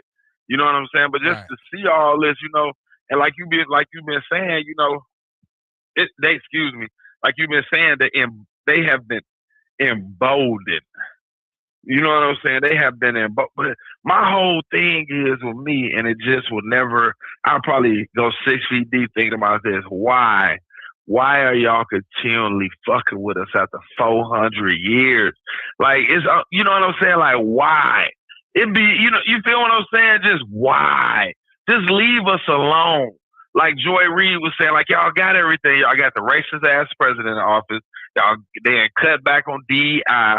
Fuck with voting rights. Just go. Hey, y'all little happy ass racists. Just fuck each other. Fuck your kids. Fuck your dogs. Do whatever y'all want to. But leave black people alone. Why are y'all continually trying to suppress and abuse us? Like y'all trying to bully us, and that shit ain't gonna turn out right. For, you know what I'm saying? For it ain't gonna always favor y'all. And see that I believe, like when I sit back and look at it's a lot of stuff to keep us in line. Don't think that we scared of y'all, because if the law wasn't on y'all motherfucker side, we would massacre you motherfuckers in the middle of the night. Believe that. You feel what I'm saying? But see, y'all got the law on y'all side, and y'all got the military on y'all side. Y'all got too much favorable shit that's against the odds with us, and y'all just still fucking with us. You know what I'm saying? People just minding their own business. You in a whole FedEx truck delivering packages, and motherfucker come and say, you don't belong here. You're driving too fast on this road. Blah, blah, blah, blah, blah. You'll see people in a swimming pool. They living in the same complex. Bitch, just 900 motherfucking residents in here, hoe. Because you ain't never seen me live in this motherfucker. That don't mean I don't live here. Here you come fucking with me about my kids swimming in a swimming pool. Just every fucking time. And, you know, you keep, when you start, you know, all this shit be replaying. You get to looking back in history. You know, remember the guy that shot the boy for the music too loud. Mm-hmm. You know, thinking about Tamir Rice, thinking about Fidel Castile, thinking about Walter, you know what I'm saying, Walter Scott. And you know, the list just goes on and on. Dude from Fruitville Station, where they made the movie about him, Oscar something over there in California. You know what I'm saying? What was the one dude named, the African or the Haitian who got shot up all them times? Remember Michael? I mean, what was the other guy in New York? Because Abdullah was. Yeah, he was pulling his wallet out. Then the other dude, he went to his he was going to his little whatever, you know, when you get married and shit. And you just be thinking about, even here, the couple got Ernest Lacey, you know what I'm saying? The couple people that the police killed, you know what I'm saying, unjustifiably. And then you just keep on like that shit. And it build up pressure and tension and frustration. And, you know, I can't lie. I don't even want to say where my mind be going. I don't even want to say where my mind be going, but it ain't nowhere healthy, you know. And I be thinking like, damn, do I really want to throw my life away? You know what I'm saying? To be a martyr, you know, and motherfuckers be like, well, damn, you know, because all it is, motherfuckers gonna look at you like, okay, you did woo, woo, and then life is gonna go on, and that's gonna be it. You know what I'm saying? But you making a statement, but is everybody needs to stand up and make a statement around this motherfucker? We all just need to die and just say, fuck it. If we gonna do it, y'all wanna keep playing this game, then let's do it then, goddamn it. You know what I'm saying? But we still gonna stay in it. We gonna be seeing these little incidents with kids, like, you know what I'm saying? Or men, and we're gonna be like, well, there go another one. You know, he was minding his own business, not fucking with nobody. Police shot him. He shot this guy. Even what was that? What happened with Mike Brown? You know, just so many names, and they gone, and we living our life, and we still going through it. You know what I'm saying? So it just be frustrating, Kev. You know what I'm saying? Hey, doggies. And I think that's what they count on, for it to be frustrated us to be frustrated to the point where we have a reaction that gives them a reason to come and really put their foot really, really all the way down. That's why I say black people got to be really careful about not overreacting. Let me go to the chat room because it's filling up. Jeff Crape, Jeff, you definitely right. He said the high point carbine, 10 millimeters, less than $400. Yeah, and I wouldn't recommend buying a high point, but I have a Smith & Wesson 10 millimeter carbine, and I don't think I paid over $500 for it. Maybe I paid a little bit over $400, but definitely 10 millimeter carbine. Yes, foldable, right? So you won't even know I got it. It's the firearm game is a son of a bitch, man. I mean, hell, I got a Glock 23, which is, I think now the 10 millimeter handgun has come all the way down. So I think I paid a little bit more for that because I've had that for some years. But you can get a 10 millimeter handgun now for a little bit of nothing. So, you know, we talking about bear guns. So you definitely get some heavy artillery for under $500. Erica said, well, if the shit hit the fan, where can my 4 kids and I hide? They gonna come for my loud black self. I'll tell you what, if you out here like that and you standing on something, put together a contingency plan. And, you know, part of that is, like, for those of us who choose to arm yourself, it may be stockpiling supplies. So that if need be, you can shut the house down and say, look, we holding down windows, we holding down doorways, we got enough in here to last for a minute. Come up with a contingency plan. You know, you don't want to be caught where you got some people, you got enemies coming at you and you ain't ready to meet the challenge. Come up with a contingency plan. Because in terms of where can we go, a lot of people ain't gonna want you to bring heat to them. Like, don't come over here with that shit. So you gotta be able to stand for a minute at least. Orlando Owens in the chat room. What up, Orlando? Let me see. Kerry Walker says, also got bear spray, a knife and a machete, and a police stick and a bat. Yeah, man. I mean, I got a couple knives, you know, protect yourself at all times. I got a couple blades, you know, some shit that'll make you think twice. If you get up on me and I can hit you with that blade, that's refreshing. Yeah, man. You know, they say always have a plan, don't plan to fail by failing to plan. You know, try to figure it out, like strategic positioning, because I know I can't get to every firearm that I have in my house under duress. So some things are strategically placed. More often than not, if there's a real live situation where I got to move fast, you're probably going to get shotgun. You're probably going to get some buckshots in your ass, some double-eyed bucks. Because I got a couple shotguns, a semi-automatic and a bullpup pump. So, and I can reach them, right? I can get to them quick and get them loaded up. So if that's the case, and then I know once I can get some space, I can put some other shit into action, but got to have a plan. Erica said, I was open carrying until a YN tried to take it from me. Wow. That's something else right there. They will do that, though. Yeah, they will. Sonia said, I practice and I know how to take it apart and put it back together. Yeah, that's what you got to know. Ernest Walker said, yeah, I got that upper room shit. Mama Jenkins, how you doing? She said, I think she just had a typo. Sonia Thrower said they are jealous of black people. That was to Dion's statement. Hold on, let me finish reading the chat room, y'all. Erica said, I mean, Carmelo getting 35 years for using weapons that was less than 2 inches. What are black people getting for guns? I'll keep walking with my God. Yeah, you better. Kerry Walker said that's black fatigue. Yeah, I mean, what do you expect? Clearly Camelo had a plan and it failed him. Did it? He's still alive. And he's in jail, but he's still alive. Did his plan fail? I mean, was his plan to stay alive or stay out of prison? We don't know. We don't know.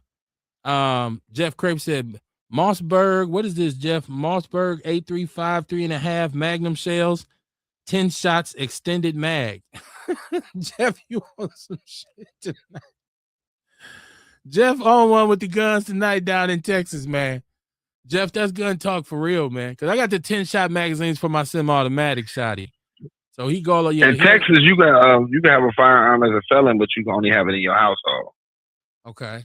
Texas is a little bit different. But I'm just to what you were saying, Dion, is like, what after 400 years? That's a very good question. Like, what is the deal with white people and their persecution of us? What is the deal? Like you ask yourself, in this society, like you stated, hell, you got your president, you got your privilege, you in terms of economics and economic empowerment, you got double what we have. You have more opportunity than what we have. I don't see a lot of us breaking our necks to do something to you all. It seems like it's always on the other foot where you're trying to do something in our community to us. So what is the problem, right? Like, I don't know if anybody's ever asked these racist white people, besides the fact that you're scared that, I don't know, one day you might not be the dominant race anymore. 9 times out of 10, if that's the case, you won't even be around to see it. So what is the deal? Like, I don't know where prejudice turns into racism, because I made this point a long time ago. I don't believe every white person is racist, but I believe the majority of them are prejudiced. I believe the majority of people are prejudiced. I myself am prejudiced. Yes, black prejudice.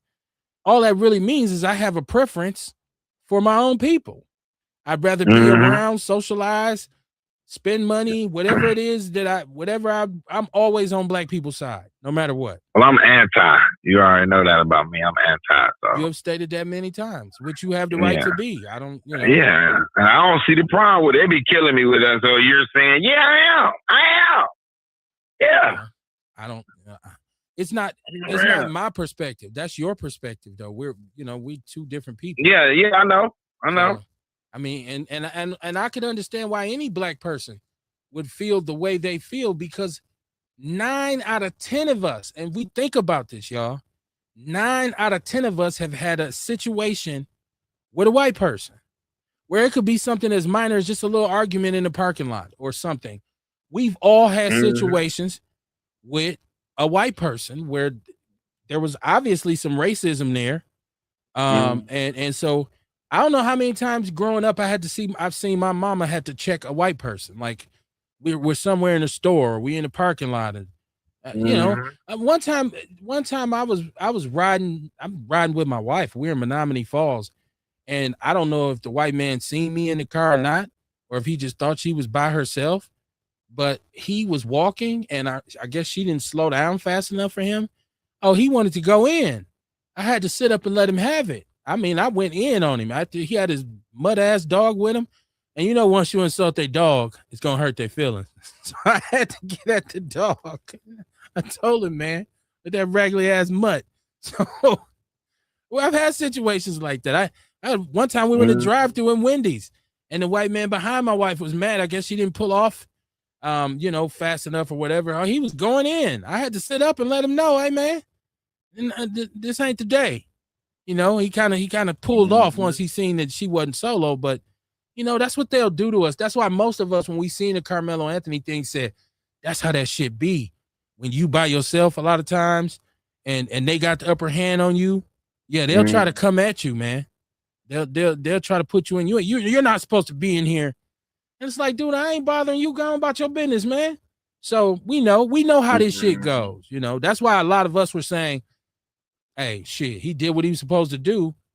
But in this country, we have a thing called a law, and it ain't always fair, but it is the law. And the law says if you take somebody's life, you go to trial. If they find you guilty, you go into prison. That brother, yeah, and but the the sad part about it though, sometimes I be thinking about was that Trayvon Martin? I be thinking about him and George Zimmerman. What if the shoe was on the other foot? I want to know what he would have been charged with. You feel what I'm saying though? Like basically, like they said, Texas is a stand your ground law. I mean, state. So if you had any doubt or fear for your life, you have to protect yourself. And like you said, I could see if he repeatedly stabbed him. They say he stabbed him one time and then dropped the knife. There was no intent there to kill. You feel what I'm saying? He just happened. It was just his time to go. When he came out before he was conceived in his mama womb, his day was set that day. You feel what I'm saying? It just so happened that somebody killed him.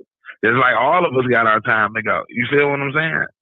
But yeah, I just don't understand that right there, you know. And it's like, and you keep on hearing it, you know, the comments and the racist trolls, and you know, it get frustrating, you know. Then, like I say over this, I seen with the black judge in Alabama, they fired her because she, you know, white people can have all the sentiment they want to about Charlie Kirk, everybody, you know, say stuff about us, say stuff about they whole ass, they butt hurt. Go kill yourself. Shut the fuck up. You know what I'm saying? That's one reason why I try to not to engage in that shit on Facebook, because a motherfucker and got me fired too probably, but I don't get no fucked up. I feel, you know what I'm saying? I tell white people all the time, like, I'm really not too fond of you. Remember when dude sent me over there to that one place, Kev? I'd rather be around my own kind. You like, you can't be saying that. I mean, you know, because I'm gonna be honest with you. I know me. I'm gonna have bias when I'm not. So it's gonna be little shit I do purposely because I don't want to be here around you motherfuckers. You feel what I'm saying? So it might be some shit. I'll be like, oh, fuck this shit. Put a work order in. But you know what I'm saying? And I could see that, you know, that's probably how they act. Never try to give me they all. And been, like I said, for the last 400 years, we're trying to seek our demise. So I don't give a fuck. I can see a motherfucker having a seizure, and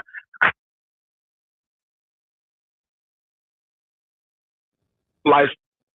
So I would have went over there and made it worse. My phone ain't working. You going in and out. I don't know what's going on. Your phone is going in. I don't know neither though. Can you hear me better now? I can hear you. Oh, okay. Erica in the chat room said, yes, the jail system will destroy his whole mental. Okay. Let her know how many racist, white, dangerous men doing life in jail, waiting on him to get there.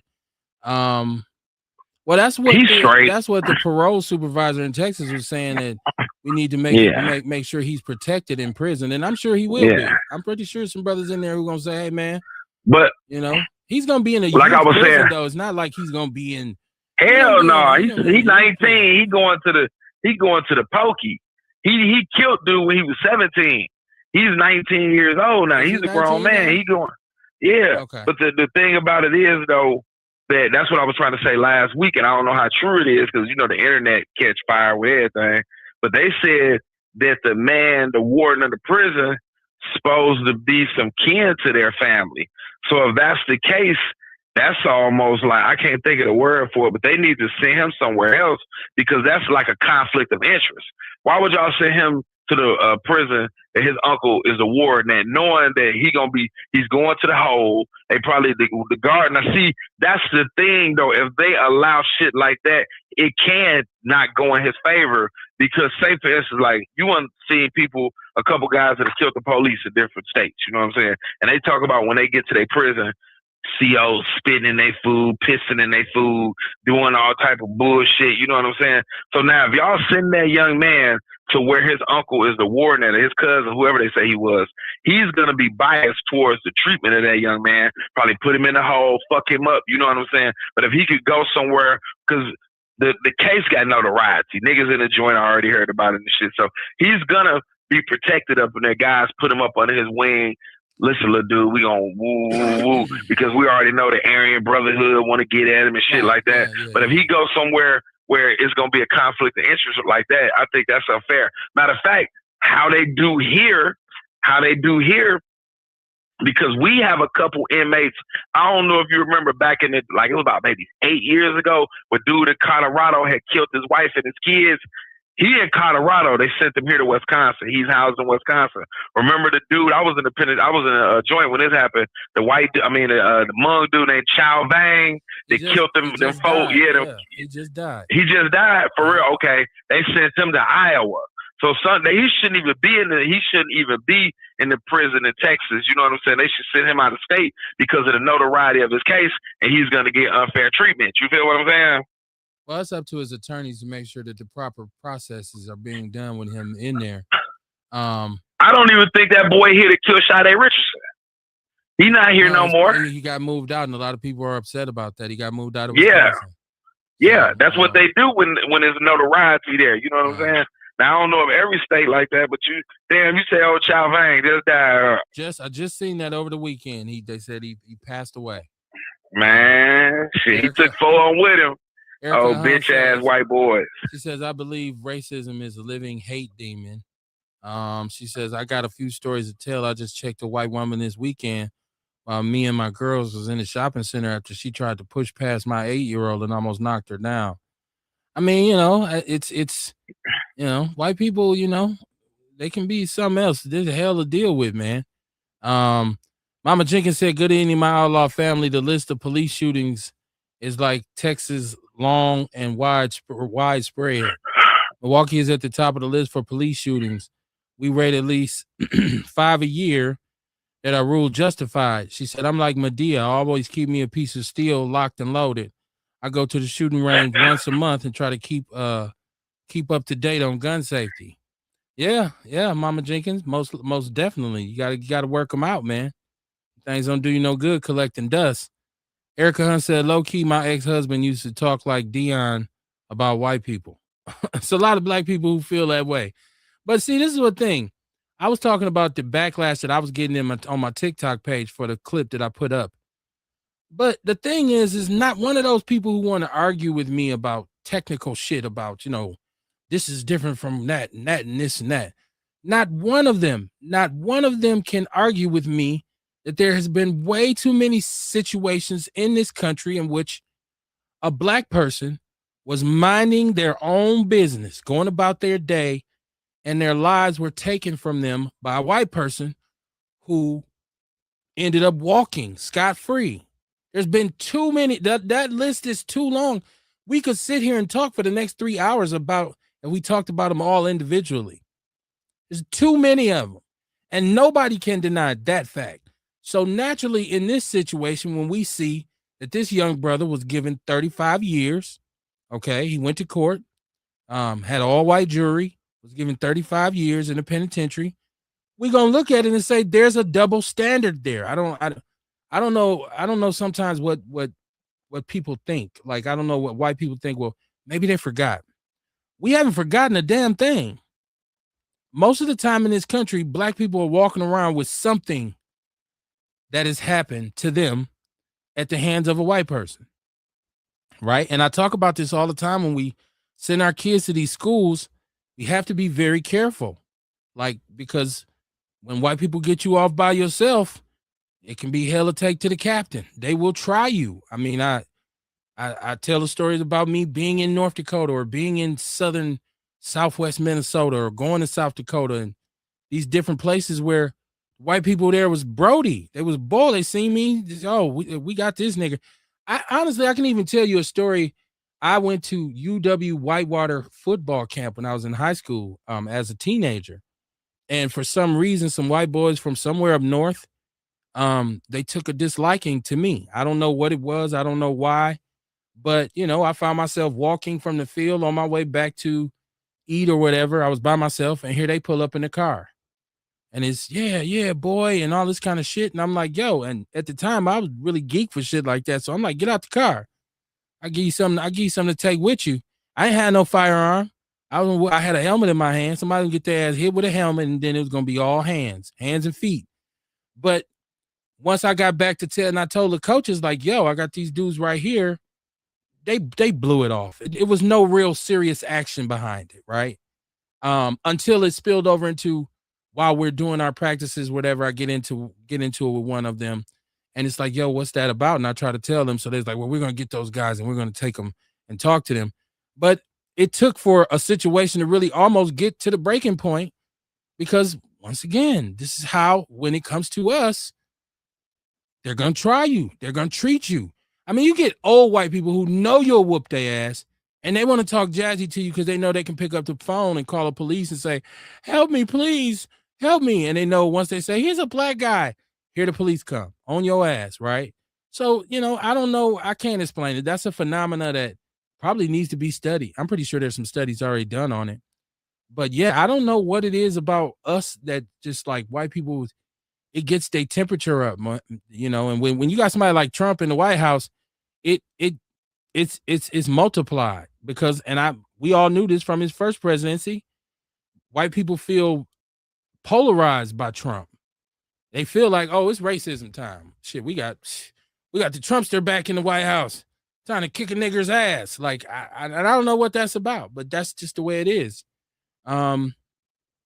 And then you hear about what dude in the UFC fighter said about Michelle Obama. Yeah, we started. Like, started to show off. Oh, okay. Your wife is like, how y'all proud of the first lady? Been like, it's just crazy to me though, man. I swear to God, some of them motherfuckers need their brains on the sidewalk though. You know what I'm saying? Like, I just like they. You know what I'm saying? Like, leave us alone. Leave Michelle alone.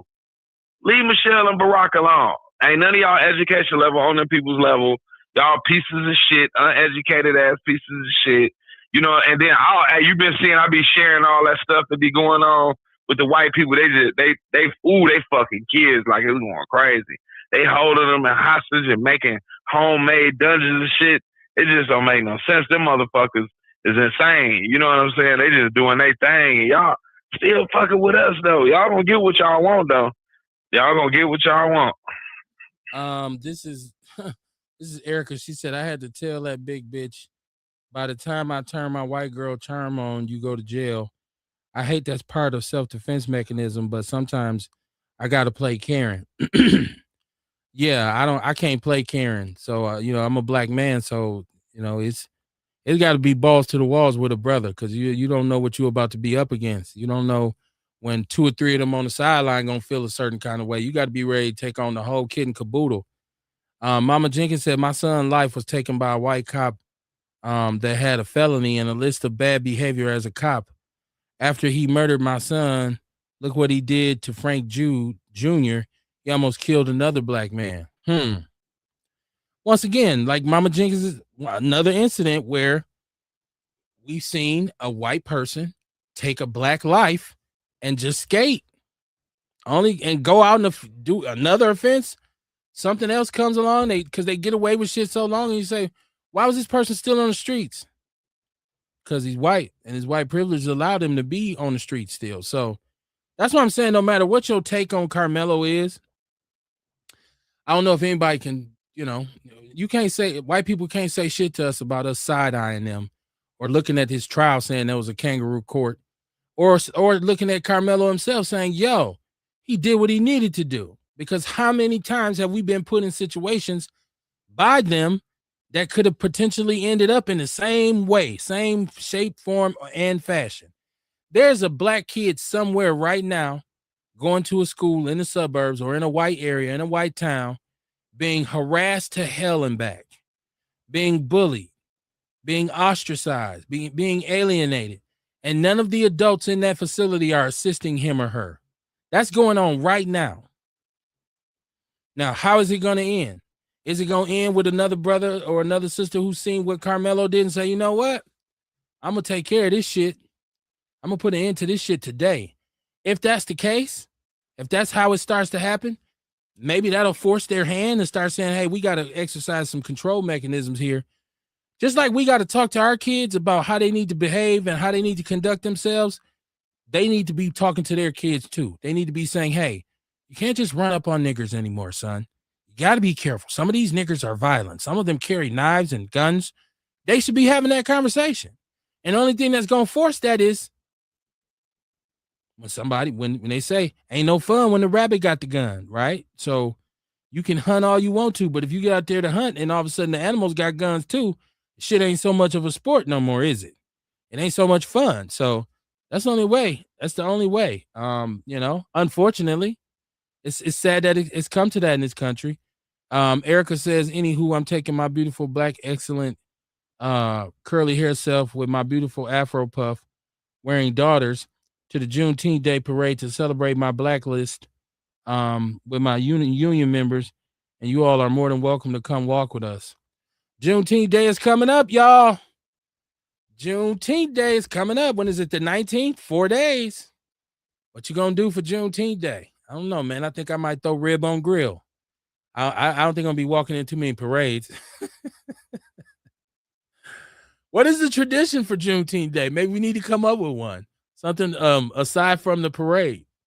But it is coming up, I mean, I've even we talking about firearms, man. Listen, you know how many times I go into a store and usually the person in the gun department is a white person and I got to deal with bullshit from them. I've walked out of stores because I'm like, yo, I'm not gonna give you my money and have you, treat me less than first class. So yeah, you get it on every level. I can't think of no one thing that I've ever been involved in where I haven't dealt with racism on some level. Even just when I do radio controlled cars, man, I've dealt with racism in that. From white boys who think, hey, here's a black guy. What is he doing in here? Why is he doing? This is not their hobby. I've dealt with it on that level. So it's something that we expect. I expect it. When I walk into a place and I say, it's a lot of white boys in here, I know somewhere one of them is saying, who is this nigger? Right? We already know that. It's just how America is.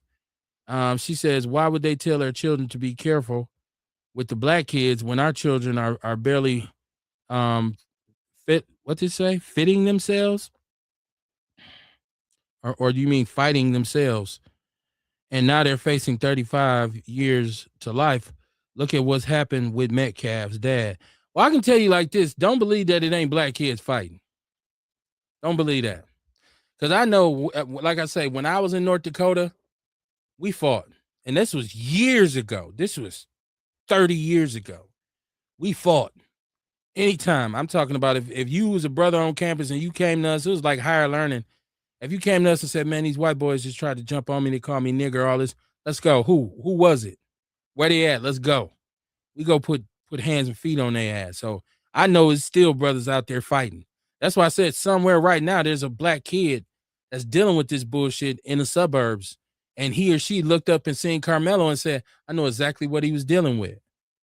It might be envy. It might be jealousy. It might be a bunch of different things, but we're forced to deal with it. And it's unfortunate that that's the way it is, but that's the way it is in this country, man. You can't get them to admit it. They won't even admit it. They don't even want the youngsters to know that they was once slaves in this country, that we were once slaves in this country. They said they don't want to make white. Yeah, I was. Bad. You know what? I was looking at that shit too the other day. Can you hear me, Kev? Yeah, I can hear you. I was looking at that shit too. They got the little all white town in Arkansas, and he was like, I don't want my kids to grow up thinking that our ancestors were villains, and you know what I'm saying? Like, what were y'all though? Why are y'all trying to deny? Y'all talk about. Hold on. Calm down. Shh. Y'all talk about y'all heritage and y'all proud of the Confederate flag, this, that, and the other. Well, part of your heritage is slavery. Yeah, Y'all raped, y'all murdered, y'all. You know what I'm saying? Like, oh man, I don't even. People will be like, y'all keep living in the past, and the past affects what's going on now. I don't give a fuck what nobody say. You know what I'm saying? And believe it or not, now maybe I be in a different, we all a different pie versus, but everything down to healthcare is tied into racism. You know what I'm saying? And it really is. People be like, we all be too focused on race. You have to be focused on race because that seems like that's what have us as the standards. No matter how hard we try to fit in, we try to assimilate, as I say, to whiteness. We don't want to seem threatening. We don't have, we talk with a different vernacular. We try to talk educated or whatever. However, we wear our clothes a certain type of way. We present ourselves a certain type of way. We do everything that we're supposed to do to try to make them feel at ease with us. Like, yeah, those are the good ones, and they still be on bullshit. You know what I'm saying? It is like, ain't no pleasing these motherfuckers. They just don't want us here. You know what I'm saying? But you need to be mad at your ancestors for going to another continent and kidnapping motherfuckers. And America don't belong to you motherfuckers anyway. America belongs to the natives. But like one guy said, you know, these got to be some diabolical motherfuckers because they killed every food source that the Native American had, rounded them up, put them on reservations, and gave them what they call, I forgot what they call the food, but that's why ain't no buffalo. Like, I don't know the difference between bison and buffalo, but I know they hunted all they food to the brink of extinction.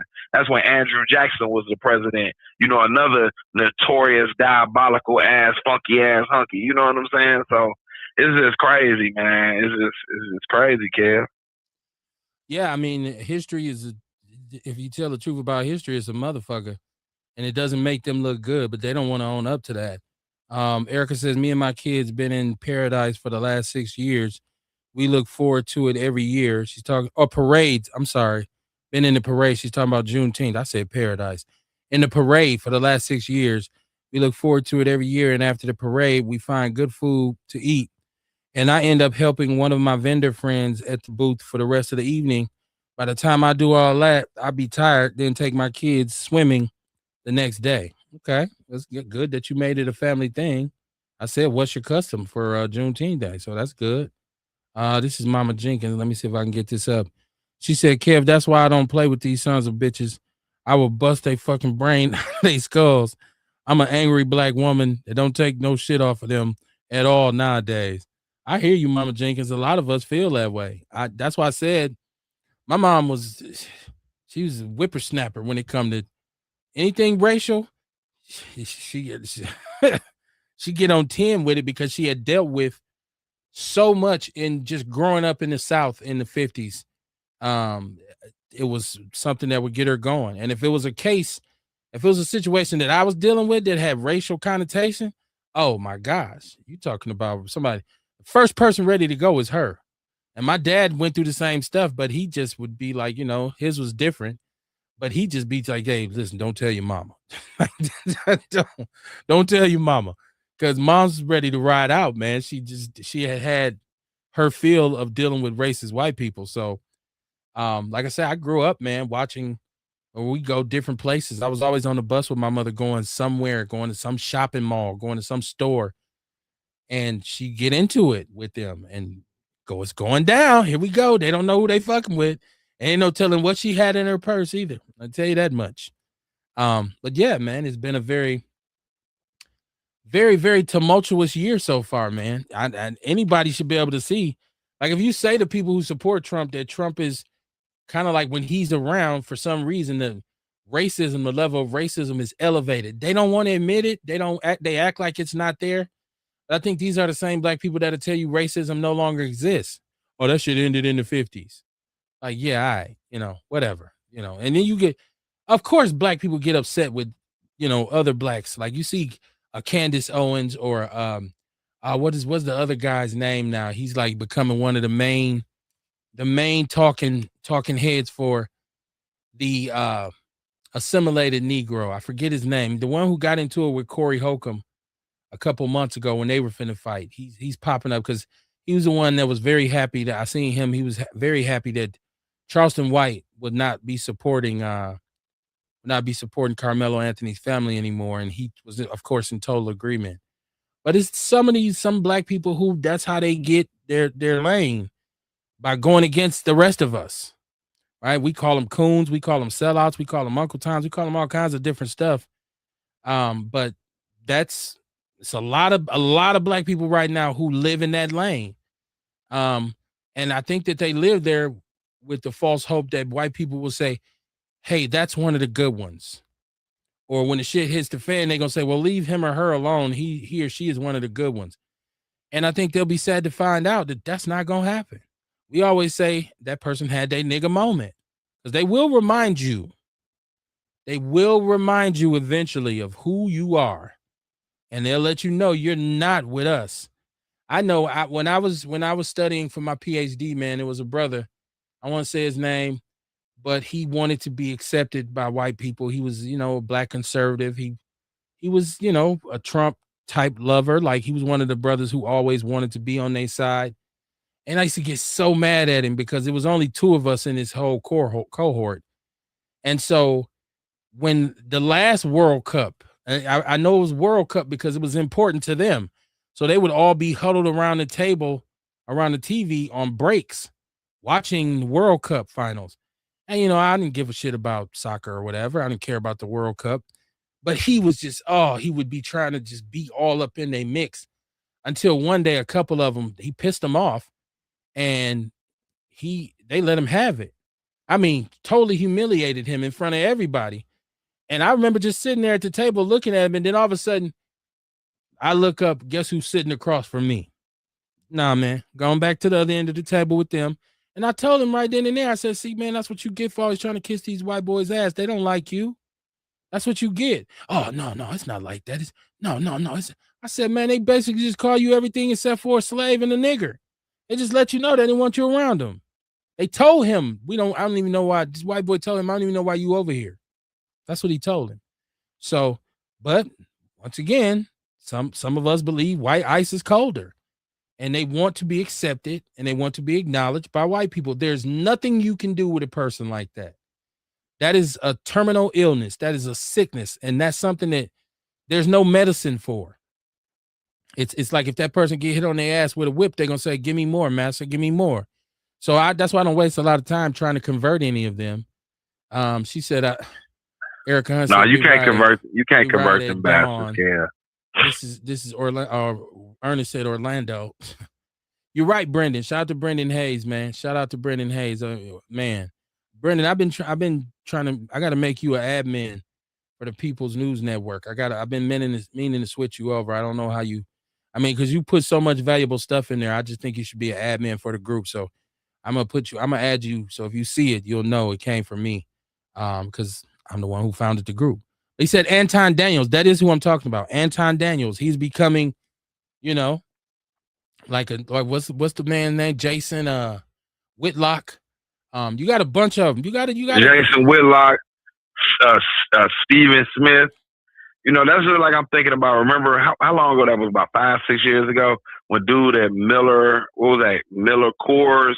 Uh-huh. You know, and then as soon as a motherfucker react, that's just crazy though. Like literally, like they go games with us. Dr. Joy LaGrue was showing the shit one day. 2 people. This is during Hurricane Katrina. Both of them in the water. The black man had looted. He was lawless. He was a renegade. He was just running amok. The white person, same people. I mean, they both in the same body of water. They like the white guy, the black guy in front, the white woman behind her. The white people are they're foraging and they're trying to find supplies just to make it, and it's hot. You know, and you when you hearing that shit, you're like, damn, these people crazy. That's just like with anytime a mass shooting happened, like when dude did that shit in Miller Coors, they talked about him so bad, made him seem like he was the villain. You know what I'm saying? But them people was fucking with him though. You know what I'm saying? But when one of them go post or do some stupid shit, he was you know, he was under stress, and you know what I'm saying? Like they codified, you know what I'm saying? And see, that's the thing why I be saying like whatever we gotta do, you know, I know our livelihood to be put in jeopardy or whatever, but when you have those positions where you can speak out, like people like you and I, yeah, we'll get a few motherfuckers going back and forth, you know, maybe a few hundred, this, that, and other. But when you have that platform to speak out and to be like, no, you motherfuckers are wrong. You know what I'm saying? You motherfuckers are wrong. You know, y'all do this shit, then y'all expect empathy and sympathy for us. But when we do something, we're painted as the villain.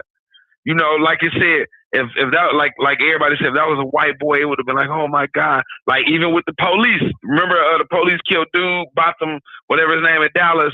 The goddamn judge was playing in the bitch hair. Remember that? Yeah. You know what I'm saying? It's a black judge. You know, we see all this shit just unfold in front of us, and like, you know, it do wear on you, man, mentally and psychologically. It makes you numb. It makes you bitter. Like, it makes you have a lot of hatred. You know what I'm saying? Like, even my hatred carries over where I have to watch myself when I do encounter them because I'm already aggressive towards them. So I have to be mindful that the law gonna look at what they did in the right and gonna look at me in the wrong, and that white boy or that white woman could be armed and I'm not armed. And by me coming, because I'm coming with all of it. Like I told you the other day, the little bitch, when I was standing in front of Cinnabon, the little white hoe gonna try to come jump in front of me. Bitch, you don't see me sitting. I didn't call her a bitch, but I was like, excuse me, you don't see me standing right here? You know, you could be up in Woodman's and them motherfuckers be behind you. I'm like, give me space. I get in front of my buggy, pushing my buggy into him, like, give me 6 feet, please. Get your ass from there. Be loud on the phone, because you know I stay on the phone. So I'm like, these motherfuckers just lost their mind. They act like they don't see you and shit, and they be back there turning red, so embarrassed. Like, I swear to God, I remember my girl, she came up here from Chicago, right?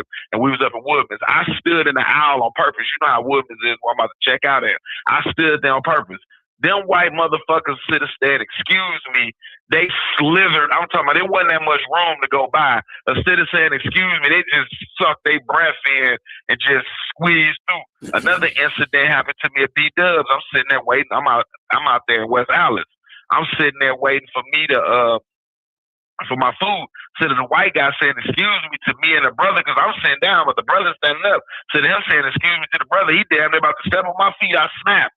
And another incident happened to me, and this one right here, that's why I say I have to watch myself. I'm up at Speedway on Greenfield about to go to work. Stankin' ass white man behind me, blow his motherfucking nose. You hear me, my nigga? I said, man, I turned around. I said, because I really had to turn around and see because it was so close. Man, I went in, bro. Then, now this is how you know when them motherfuckers always putting their nose. But I was in my work. I was because I worked for another company. Just in Greenfield, it's gonna be a loser battle. I'm in West Allis. But another white guy, when I'm checking the other white guy, I'm walking out the door. He gonna say enough. You know, but I didn't really have time to address it because I'm like, D, you gotta catch yourself, D, because you get out your element. But it be shit like that will make you get out your element. You know what I'm saying? Like, bitch, your mama there. And when I say I went in, Kev, I went in. I said, y'all some nasty, stupid motherfuckers. What I should have went. Supposed to be superior race. You don't know that you don't stand behind nobody in this distance and blow your nose. You're nasty. Yes, your white people are nasty. So all the truth and everything that they say about you guys are nasty. You have no manners. You could have stepped out of line, stood to the side, and blew your motherfucking nose. You don't stand behind another individual, not even 6 feet distance from me, and blow your nose. But instead of I handle it like that, I handle it with aggression. Because sometimes, you be angry with these motherfuckers. Like, how dare you have the audacity to stand behind me and blow your motherfucking nose, punk? I'm about to mute you now. Who you got online, Ken? We're about to find out. I was waiting on you to get done with your rant. Is this Erica? You calling back, Erica? Yeah, because I was trying to put my little testimonies from when I was a little girl in the comments, and so I know you're getting ready to read that comment. But I remember being on the bus with my grandmama. That's her. So, mind you, my grandmama is 4'11" and a Hispanic woman, but she was one of the Hispanic women that could pass for white. And so we were on a bus one day, and I remember this lady asked her if she had adopted the little nigger babies for a check. And all I remember is my grandmama telling me to cover our ears. And then when we got off the bus, that woman didn't have nothing to say. But once we got off the bus and made it home, my grandmama was cussing and fussing in Spanish for like 2-3 hours later on the phone with my aunties. And it was crazy. But I know you was going to read that all bad and wrong. And then it was a couple more errors in my next comment too. So I just wanted to hop in and say, racism has been alive. If you make errors in your comment, don't blame me for them. So if people say, Kev, you read that wrong. Well, most of the time I'm looking at it like you typed your shit wrong. So yeah, but it'd be hard to fix some of them typos in that little comment box. Yeah, I don't. It is what it is. I just see your other comment talking about you represent the security guards at Molson and Coors, and you said the racist behavior still exists. It sure does. And I work very, very hard to protect my security guard officers over there. I'm not supposed to go public about it, but the security guard officers, year before last, used to call their post the hot box. And I never understood why it was called the hot box until one of the members actually came to me and shared with me that she had fainted at her post because in the summertime, that metal post box was getting up to 90 degrees. And when she brought her personal fan to work to cool herself off at the post, her supervisor took the fan away from her and told her she couldn't have it. Well, I found out that the air conditioning units weren't working. Hopped on ass, made sure that they communicated with their clients so that they can get those fixed. But yeah, they were calling them the hot box because those metal posts outside could reach up to 100 and 105 degrees in the summertime, especially when the weather was 80 and 90 degrees. So, and hot boxes have been referred to in the past history of the boxes that slaves used to get put in during the summertime to teach Black folks a lesson. So I took that to my leadership and brought it to their attention, wrote a few emails, did a lot of pushback. I had to do a lot of pushback, but eventually they started to repair the AC units in those posts so that the members could have comfortable working environments. So unions do something, especially this one. I'll be tired talking to my union members, but I'll be standing on business. And the companies that I represent in the 4 different contracts I oversee and enforce, we have been continuously growing and getting better benefits for our members, and making sure that they have healthy work environments to go to. But yeah, I've seen a lot of crazy stuff go on in a lot of these work sites as a labor organizer. Yeah, I mean, in a place like Miller Coors, where, once again, here's an environment where, as a Black person, you're going to go in there and the majority of them are going to be white. And then the positions where there are other people of color, a lot of times because they want to keep their employment or because they are, I guess they have a sense They've normalized the treatment because they got to have a check at the end of the week. And in order to keep their jobs, they're not going to help you. And they feel like, they are accepted by the white people there. So they might even look at you as a troublemaker. So yeah, they do. That's what we find more often than not in these environments where we go and we know you can feel it. You're not welcome. They don't want you there. But a lot of times for a Black person, it's like you have to make a decision on whether or not you're going to allow somebody to take an opportunity from you, or and you're going to stand and fight, or you're going to run, or you're going to leave and lose the opportunity. And that's unfair. And it's unfortunate, but this is the way Black life is in America. Whether people agree with it, whether they say it's true, whether they acknowledge it, doesn't really matter, because it is what it is, as we say. So shout out to you for sticking up for people in a place where they normally wouldn't have the support that they needed.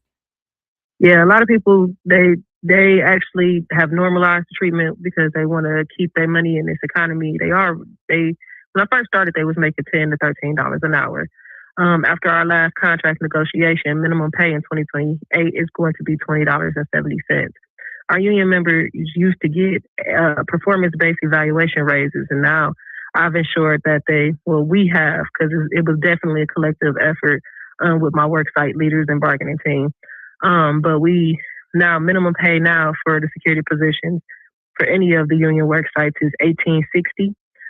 Some of the other work sites like Molson Coors does pay more than $20 an hour because they're a high paying client, but minimum pay is $18.60, and they get annual raises now. The first time we renegotiated, it was 85 cents.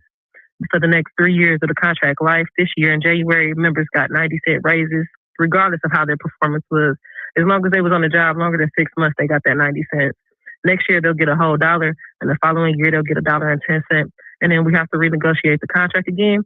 And this time, I'm hoping to look to push them to get them some retirement programs that the company actually puts some funds into. So, yeah, besides creating healthy work environments, I'm educating members on their worker rights and their civil rights. And a lot of my young people are coming up in this community. Some of them are advancing to greater opportunities. We have some union members who come from unions to city official positions, and I'm just hoping I help develop the right young people in these positions. A couple of my member leaders have, one of them just graduated from HBU in Atlanta, so he is on his way, and I hope he don't get stuck here. I hope he goes ahead and move forward and progress in the political world so that he can help make some change. Yeah. Okay. Yeah. Well, it's a lot of work, but I didn't mean to brag on work. I'm gonna go ahead and hop back in the comments now. It's all good. It's all good. Thanks for calling. I really didn't do too much political conversation tonight.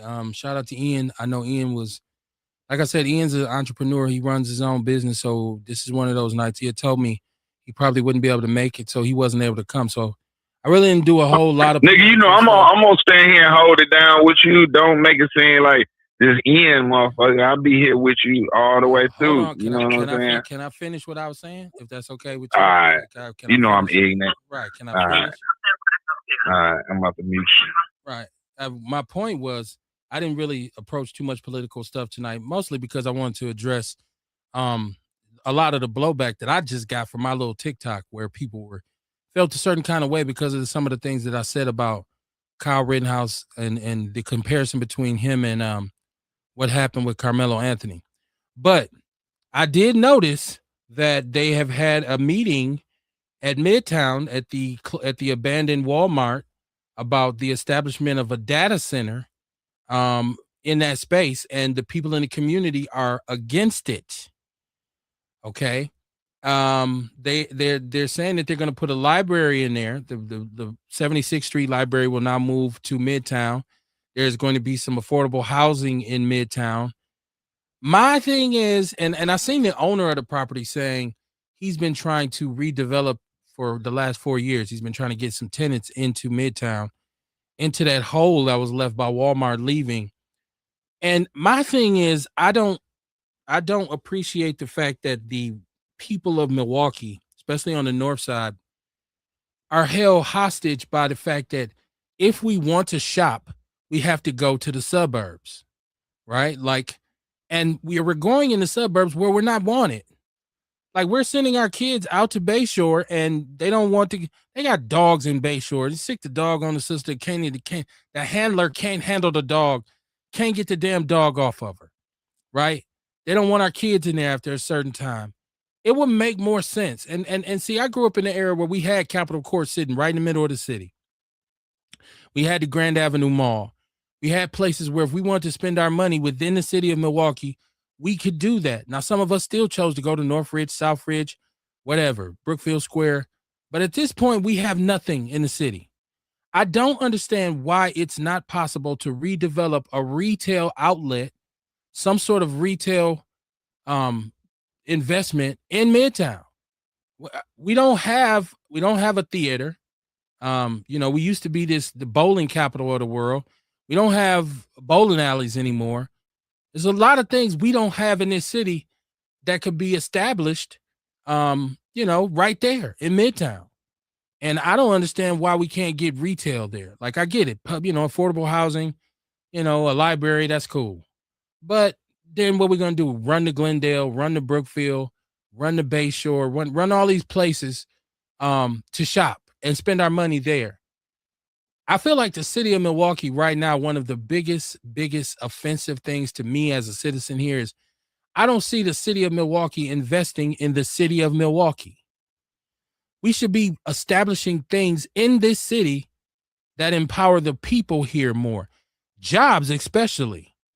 I don't, I see Amazon's invested heavily in this area, but where's the Milwaukee part of it at? Like, because most of the money that they're going to get and most of the deliveries they're going to make are going to be done in Milwaukee.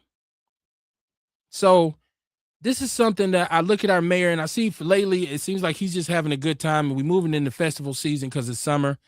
I know he had a good time at Pride Week. I've seen him in the parades. I've seen him, being very festive. Bruh, if you don't get to work with investing in this city, bringing jobs back to this city, bringing some sort of economic development plan for this city, that is why you are the mayor. That's why Black people voted for you, because they was hoping you, being a brother who grew up in the city like myself and remember when it was dope and self-sufficient, would bring that back. I don't care about you marching in a parade. I don't care about you always smiling and having a good time with certain events. You need to get to work on creating a situation where the city of Milwaukee, instead of overtaxing, over penalizing, too fees for this, fees for that, stop trying to squeeze blood out of a rock. Get to work on empowering the people of this city so that we can do what we need to do. Okay? You want a reduction in crime? Attack poverty. You want to attack poverty? Come up with some economic development. That's all I'm saying. That's all I'm saying. Sonia Thor is saying I worked at Capitol Court Mall. I was security. I was on the cameras watching, looking, and love it. But it'd be so much going on up there. And the book, I look in all the mugshots, and I said, take him out. He's gone. Take him out. He's gone. But it was crazy. Yes, there was a lot going on at Capitol Court. Don't get me wrong. Don't get me wrong. There was a lot going on. Shit. Yes, it was, but that's where we went though. That's where we went. You see everybody. Hey, what up, dog? What up, man? Where you see him at? Capitol Court. Sharita Shaw. Hey, Sharita, how you doing? She said, hey, y'all. Yeah, that was my whole thing. When I'm watching this whole debate about this data center and all this kind of stuff, I'm saying we got to get back to the point where we have our own retail investments in the city. Like I see there are a lot of restaurants being built now, new restaurants that maybe don't have a chain here or haven't had a franchise here. They're being built in the suburbs. They're not being built in the city. If I want to go to Portillo's, I got to go to to Brookfield. If you go down on 124th and Capitol into Wauwatosa or into Brookfield, look at all the restaurants out there. You know, you got your standard McDonald's, Wendy's, and Burger King, and not even so much Burger Kings anymore or KFCs like it used to be, but it's certain restaurants that do urban business and it's certain restaurants that don't. You telling me you couldn't get a Famous Dave's or some other franchise eatery right in Midtown? That wouldn't work? Mm-hmm. Mm-hmm. So, because they look at it like, just think about it though. When you looking and seeing what's going on in Water Street and all that, you know, sometimes we be our biggest worst enemy. So yes, even though they could do that, but to bring that, and maybe it might generate a little revenue, but is it worth what's gonna happen in the long run though? You feel what I'm saying? Well, you have, so you bring a police force. That's an excuse. That's a sorry ass excuse. You got a whole police force with a $500 million+ budget. So it's not like you can't. I tell you what you can do. You can make sure you secure them buildings downtown. You secure those suburban buildings. If Glendale is shit, smaller, they ain't even doing that downtown too much. Shit. If Glendale is smaller than Milwaukee, but they can make sure they get the law enforcement support they need for their mall or Bayshore, how come the city of Milwaukee can't do it? If you know this is an investment, this is something that's a big investment in terms of the financial aspect in Milwaukee, then the police need to prioritize. And if I was the mayor, I would say, look, I need a plan from y'all on my table, on my desk in the morning on how we going to police this area, because this is going to be a big commercial area. There's going to be a lot of people there, and I want those people to be safe. And I want this to be an area where businesses can feel like I can come and make an investment and not have to worry about a bunch of chaos and confusion. That's on our city to do. You know, our mayor should. But then if you take away from one area, and then ain't nobody gonna be satisfied, because then now you take away from one area, the police one area, then they looking like, well, what's so important about that area? That's just like they was talking about. I think, what is that? The 21st century over there, like on 35th and Capitol. You know, like on Hopkins and Capitol, they wanted to have the slaughter. They wanted to do something over there. A lot of black people, they didn't want that. You know what I'm saying? They didn't want a slaughterhouse. They didn't want a slaughterhouse in their neighborhood. That's what they didn't want. Yeah, you know what I'm saying? Well, rightfully so. Who wants that smell and the potential of polluting the water and all that? They had a right as homeowners who've been over there for 40+ years, who've paid for their homes and now are retired. No, I don't want them slaughtering pigs across the street from my house, and I got to deal with this shit. See what I'm saying? So we can't have our cake and eat it too now. Man, I got some cake in the car. I'm glad I thought about that too. I'm fat. Like an excuse, because I'm telling you, it ain't about taking away. Because first of all, the whole city you need a plan to secure the whole city. But definitely, if there's going to be a financial investment, anybody who is complaining, it should be easy for them to understand that, to say, no, we have to go and police this area as well, because there's homeowners over there. There's people who live around that whole Midtown area, the whole Capitol Court area. Used to be some people don't want it though. When they was talking about that data center, and then we're we not informed enough to know about certain data centers. Like they say, it's data centers all over the city of Milwaukee. We just don't know about it. But when we thinking of a data center, we thinking about a huge data center where, you know, contaminating our water and all stuff like that. Then you also got to understand, though, too. Now, it goes back to racism. We not too trustworthy of people coming in our community building new stuff, because look at some of these cities, you know what I'm saying, where they came up in there and then did this and did that, and then the water was contaminated. Like, it's a place in St. Louis and New Orleans, I know, I forgot what part of it though, but what the city is, where everybody, like 3-4 generations of people have had cancer and certain genetic mutations, and they were wondering, like, well, why is all these people? And it came to find out that the land was getting contaminated by the factories over there. Look what happened to Flint, Michigan, when the company was allowing runoff water, the toxic water into their water and poisoning people. So it's a lot of stuff. So, and, you know, I've been studying for my pesticides lately, and I see that we allow certain foods to have pesticides. You're coming up, and you and people who think like that, you're coming up with excuses not to invest in our own city. Okay? So my point is, a data center, you don't want it in your neighborhood, fine, you have that right, okay? And whether you understand where they all are or how they function or not, if you say, I'd like to see more investment in this city, I like to see more retail in this city so that we don't have to go to the suburbs to spend our money, you are right. It's on the city for them to do that, to make that happen. This is why we pay for police. This is why we pay for sheriffs, so that we can be safe in our city. We can't keep accepting the excuses. Well, we just can't really keep it safe. Yeah, you know, and black people in these communities, when they do come to your community with these kinds of things, we have to take it up on ourselves. Because like you said, I do agree that we will go and act a goddamn ass at some of these places and then wonder why they should leave. Because y'all just went up there and acted a goddamn fool all the time. That needs to be the mantra. So the culture and the culture in the city of Milwaukee has to change in the neighborhoods. We need to be open to investors coming into our community, because when they gentrify them, the investors are going to come anyways. And then we're going to be saying, well, why didn't build that shit when we was there? So we got to get rid of the excuses. I think this is something the mayor needs to work out. I think the police and the sheriffs, your job is to serve and protect. I think you need to be held accountable for the fact that you can't invest in certain parts of the city because y'all can't help in keeping the shit safe. That's a piss poor excuse for a city to be operating on. We would do it, but, you know, we can't really keep this shit safe in our city. Like, it's so bad we can't spare to spread out our police force, even though we're giving them over $500 million annually. How much of our city budget goes to fire and police? Probably more than half, probably 60-70% of it. But you can't protect shit. You can't keep the neighborhood safe, and you can't protect any investment opportunities. That's bullshit. The voters need to stand up and make a statement behind this shit. Erica said, I agree. When was the last time he was in a suit? Every time I see him, he be in a t-shirt. Well, he's having a good time. He's having a good time.